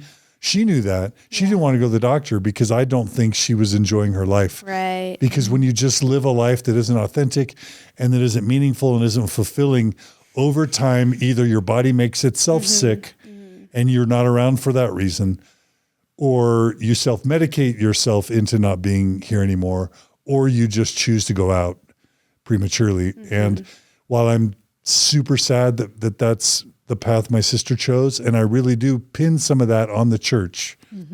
I do. Yeah. It makes me thrilled to see other people like you choosing a different way, and that you're willing to tell your story.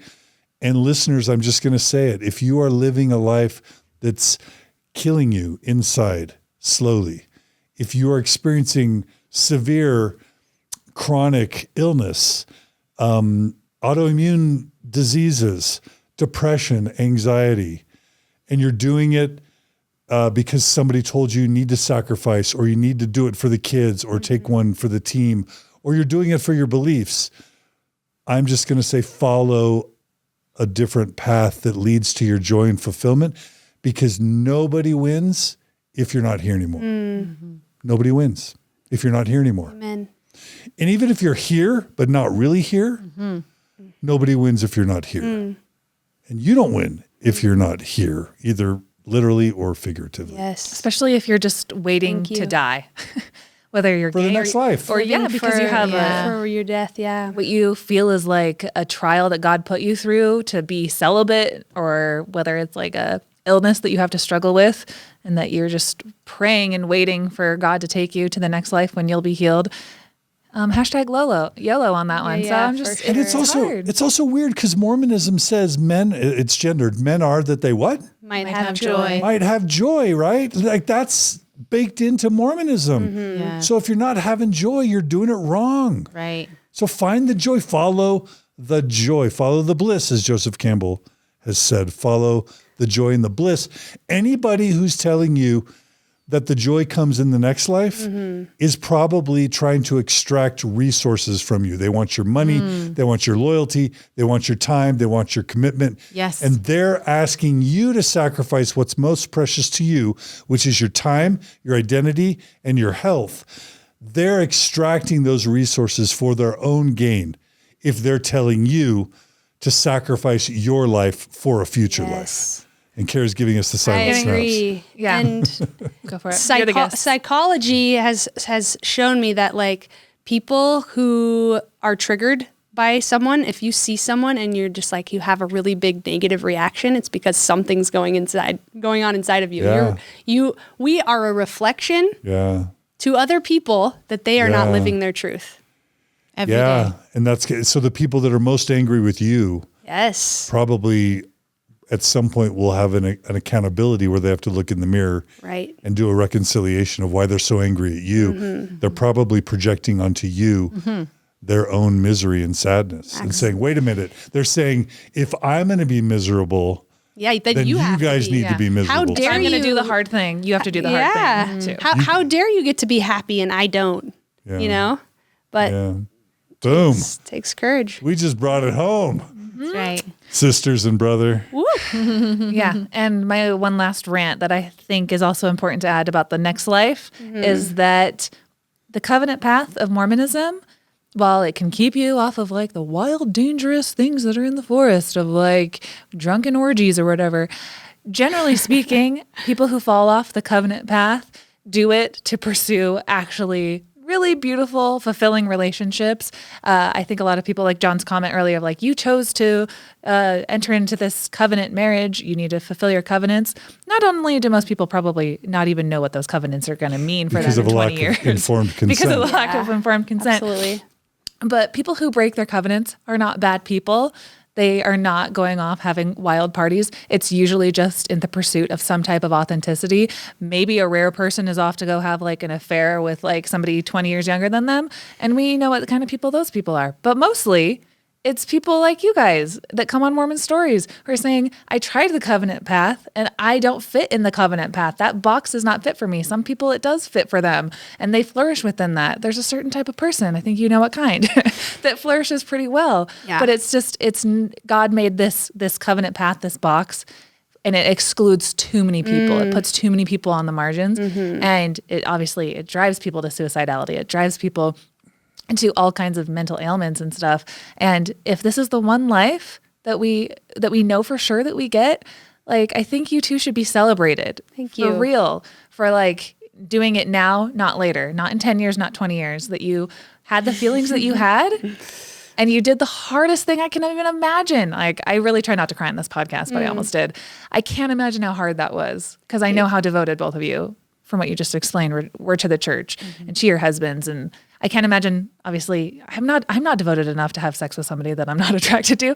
You've obviously did a lot of hard things throughout your marriage. You put in the work and like, I really applaud you and I really celebrate you. Yeah. Thank you. That means a lot. Who tried harder than these guys? These girls. That's what we try to do on Mormon You're Stories. getting Is be like, teary, who Kara. tried harder? Yeah. Like, who tries harder? Thank you. Like, I really, tell me somebody who tried harder. Thank you so much. And I really I'm trying to deconstruct everything and the idea of being non-judgmental like is so important for me. And I am trying really, really hard to not say anything is good nor anything is bad because I don't know.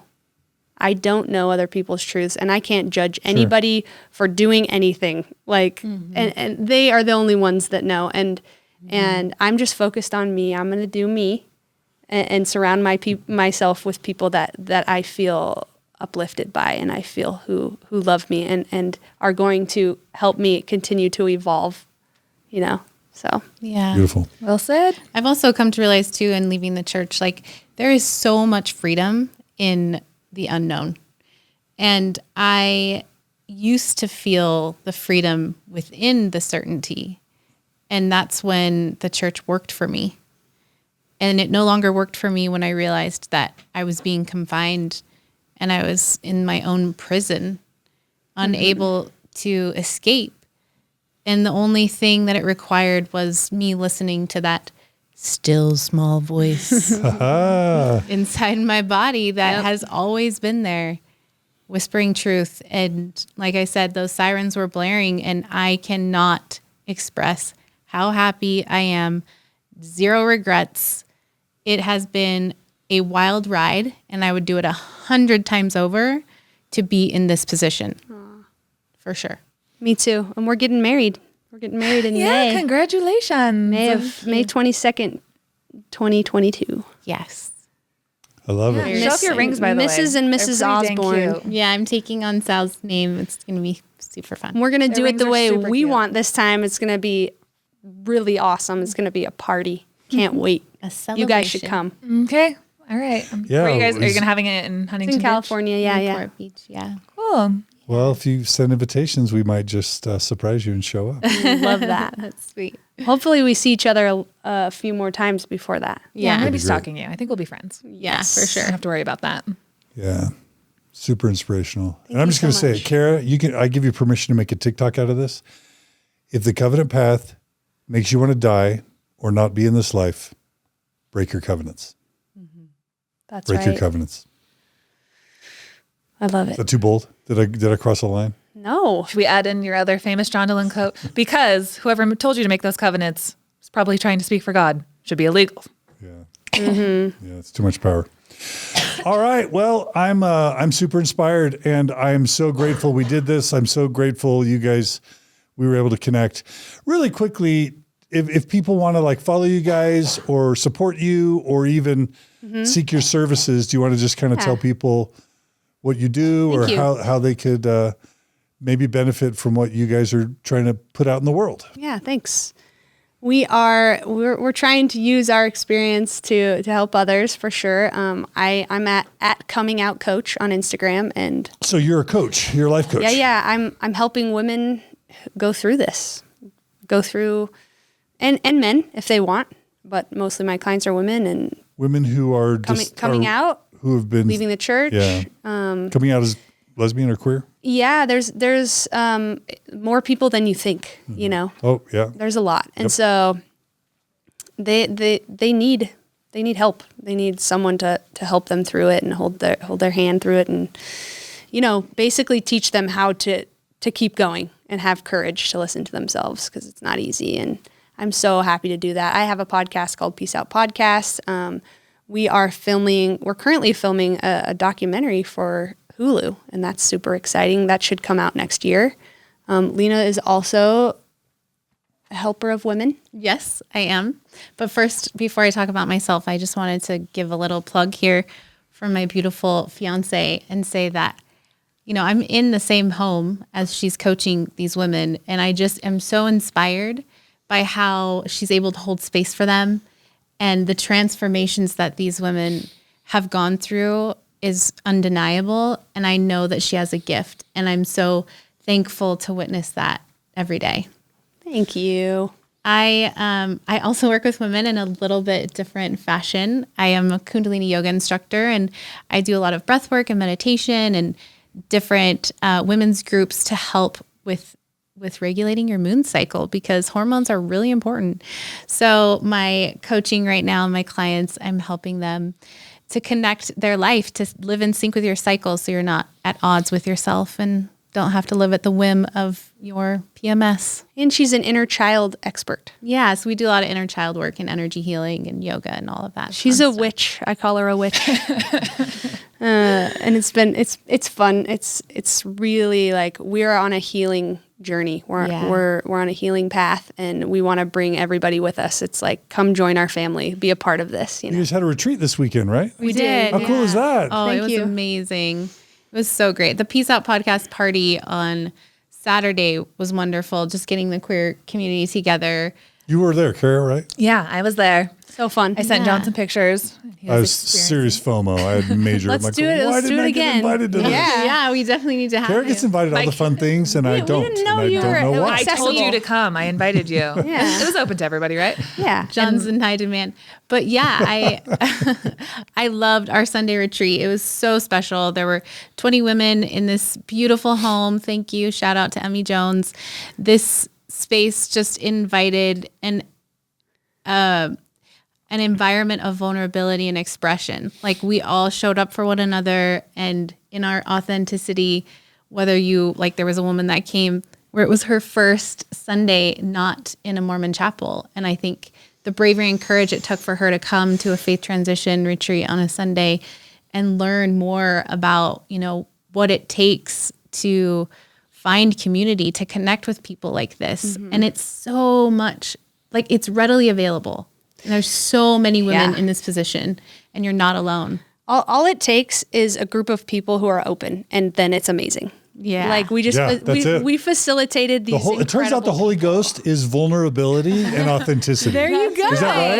Yes. That's what the Holy Ghost is. Yes, Yeah. And if you have these retreats, Yeah. Kara was there. You have these retreats. Everybody's like telling their heartfelt life stories, being vulnerable, and the hair standing up on my Yes. arms, just Oh my like it did when I was at church. It's on the back of my neck. I'm feeling the tingles, Oh, yeah. and I'm like, wait a minute.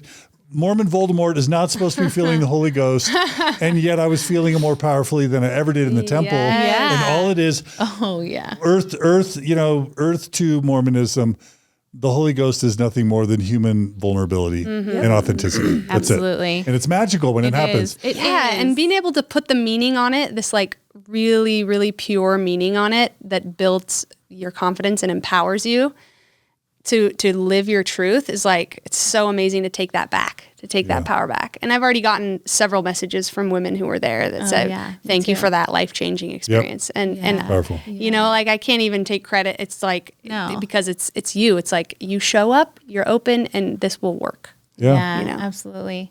Another shout out to Allison Schiffler, the therapist that we had. Yeah, she came and She's spoke. incredible. So awesome. Yeah. Yeah. And, there's also a part of my brain that's like, wait, everyone's becoming a coach and everybody's doing workshops and retreats. And then I'm like, We need it. we need healers and we need people to guide us. Yeah. And the church played that role. And we spend 3 to 10 hours a week not learning useful, helpful things for the most Right. part, kind of being super bored, giving 10% of our income and obeying these leaders who probably weren't as enlightened as maybe we deserved. Yes. Or we outgrew them and graduated at some Absolutely. point. But what is wrong now with finding people who have walked these paths, who have wisdom, who have done the work, and who are there to support us? And by the way, take all the money you'll pay in coaching, take all the money you'll pay in workshops and retreats. You know where I'm going with this. Yeah. It's way less than 10% of your income. yeah. So get the help and the support you need. Yeah, absolutely. Right? That is Yeah. such a good point. Yeah. That is, oh my gosh, so many hours Yeah. spent just like, oh my gosh. So when is good this for you over? guys turning your experiences into healing and Thank growth for you. other people. Yeah. That's what we need. Absolutely. That's what superheroes are to me. Now superheroes are people that turned, Kara, you're one of them. You guys, people who turned their pain and suffering into lessons and wisdom and healing for others. Kudos to you guys for doing that. Thanks so Thank much. you so much. Thank John. you. Keep it up. Yeah. You too. So happy to be here. Well, I think maybe it's time for us to close and wrap up. I tell one thing? Yeah, sure. I already told Lena this at the party. I'm going to repeat it again. It was really funny. I was driving down to that party the other night, and I wanted to remember your story a little bit since I was meeting you for the first time. And so I put your Mormon Stories outline. We have everyone read an outline. And I put it on a text to reading app.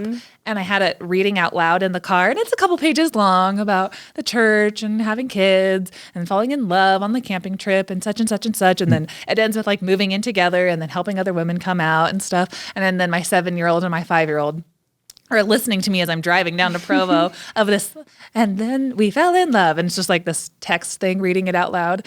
And I'm just, driving down to Provo. And then as it's over, my girls go, they're like, Mom, is that a true story? They thought I was listening to like an audiobook. I was like, yes, it is a true story.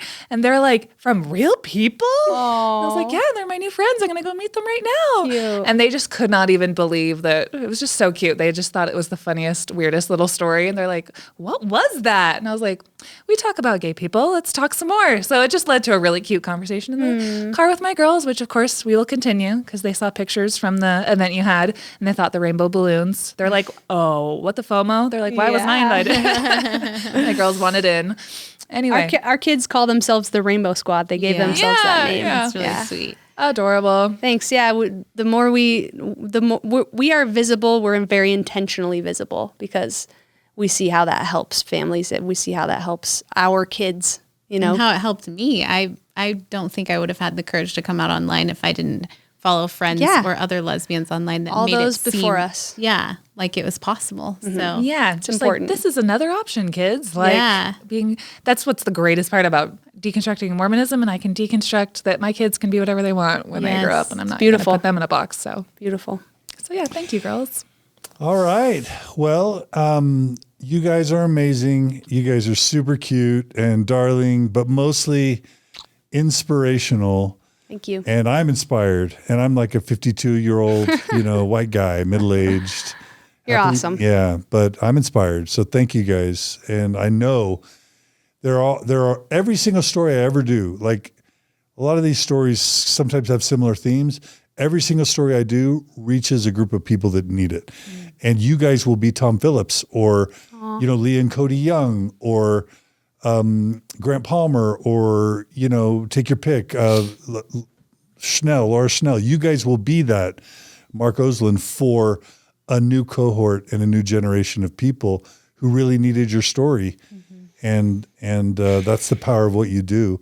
And you're about to get contacted by a lot of people that you didn't know had lost their faith. They're about to reach out to you. So get ready for that. you're welcome. And a lot of people maybe that were like, oh, maybe the reason I don't want to have sex with my husband is because I need to reconsider if I'm a lesbian. Do you guys have stories like that? I of can people? walk you through that. Oh yeah, for sure. Happens all the time. Yeah, that's So what I'm like, assuming. That's okay. husbands be very afraid. Or the other way around, Maybe there's No, this isn't something you choose. This is something that you suppress, right? It's all going to lead to something more beautiful. For everyone. Yeah. Yeah. If you lean into it, Yeah. and if you don't, make it a terrible thing. Yeah. Yeah. Well, yeah. Lean in. Yeah, lean in. All right, everyone. Thank you so much, Sal and Lena. Thank you. You guys take care, stay in touch, and we wish you guys the best. For sure. Well, Kara, it's so lovely to have you as a co-host. Thanks. Thank I you have for one being more here. pun. Okay. Your last name is Schwen. Lean Schwen. Lena Schwen. There's like a lean in pun there. Oh, there Somebody you go. figure it out. But Lean in, Schwen. that's where my brain was going with that. All right. Anyway, thanks for having me, guys. Lean It in, was an Lena. honor. So Yeah. Thanks, Kara. love you guys. love you. And yeah, listeners, thanks for joining us. We will be having more workshops, retreats, and we're having Thrive Day coming up November 14th at the Salt Palace. It's going to be an amazing lineup. Go to thrivebeyondreligion.com. Kara will be there with a bunch of amazing TikTokers. It's going to be so fun. We're I'm going to like have gonna die. Lance Allred, former NBA basketball player, first legally deaf NBA basketball player. We're going to have Sarah Edmondson of a Little Bit Culty podcast, former Nexium cult survivor. She's going to be there. Latter-day Lesbians are going to be there. Bill Reel, RFM. It's going to be an amazing day. A bunch of TikTokers will have booths. You'll be able to meet Kara, which will be the highlight for everyone. And I'll be there. So please come, go to thrivebeyondreligion.com and sign up. We'd love to have you. We'll be having Thrive events, workshops, retreats, and just local meetups in the weeks, months, and years ahead. So feel free to go there. There's going to be this big Thrive Global event. Is it January? January 22nd? Right now, there's at least 10 or 11 different cities, Sacramento, Houston, cities in California, elsewhere, all throughout Utah, even maybe in Canada, we'll see. where they're going to have these local meetups where you can come together, meet new people. Thrive is a loss leader. Nobody makes money off of Thrive. It's a money loser, but all we want to do is help people find friends and community wherever they live. And that's all Thrive's about, in addition to healing and growth. So check out thrivebeyondreligion.com. And if you love Mormon Stories podcast, if you love content like this, if you love having Kara Burrell on the episode, if you like this cinematography, if you like this lighting, if you like the improved audio and sound quality, and just if you derive value from these stories, we lose donors every month because people move on or they hit financial hard times. So we always, and sometimes people just complain that we make changes. Some people are just mean. It's like, why'd you bring Kara on? We liked it just as it was. Well, we brought Kara on because a lot of people really value having a female voice, having a younger voice, having Kara's wit and perspective. And we lose donors just because we bring Kara on. We're going to lose a donor from that really bad pun. I just shouldn't have thrown that in. It made sense in my head, but you know what? Out loud wasn't so good. Kara's beloved. We need new donors to replace the donors we lost from that flub. I'm sorry. Yeah. So please, if you value Mormon Stories content, go to mormonstories.org, become a monthly donor. $10 a month, $50 a month, $100 a month, whatever you can afford. It's way cheaper than tithing, and it'll help you in your life. It probably is if you're listening to this. And even if you figure it all out, you can pay it forward and make sure it's around for people who need it. It's all tax deductible in the U.S. We're financially transparent, and 100% of your money goes to supporting people on a faith journey. So please support us. Thanks so much. Email us at mormonstories@gmail.com. Like us and follow us and subscribe to us on all the channels, platforms, and follow us on TikTok, where we've got, 70,000 followers now, thanks to you, Kara? Awesome. Yeah, it's important stuff. So thanks for all the support. Take care of yourselves. Love each other. Be good to each other. Look for the good, and stay in touch. Thanks, Kara. Yeah. Thanks, guys. Thanks, Lena. Thanks, Sal. Bye. Peace out. See you guys soon. Peace out. Take care.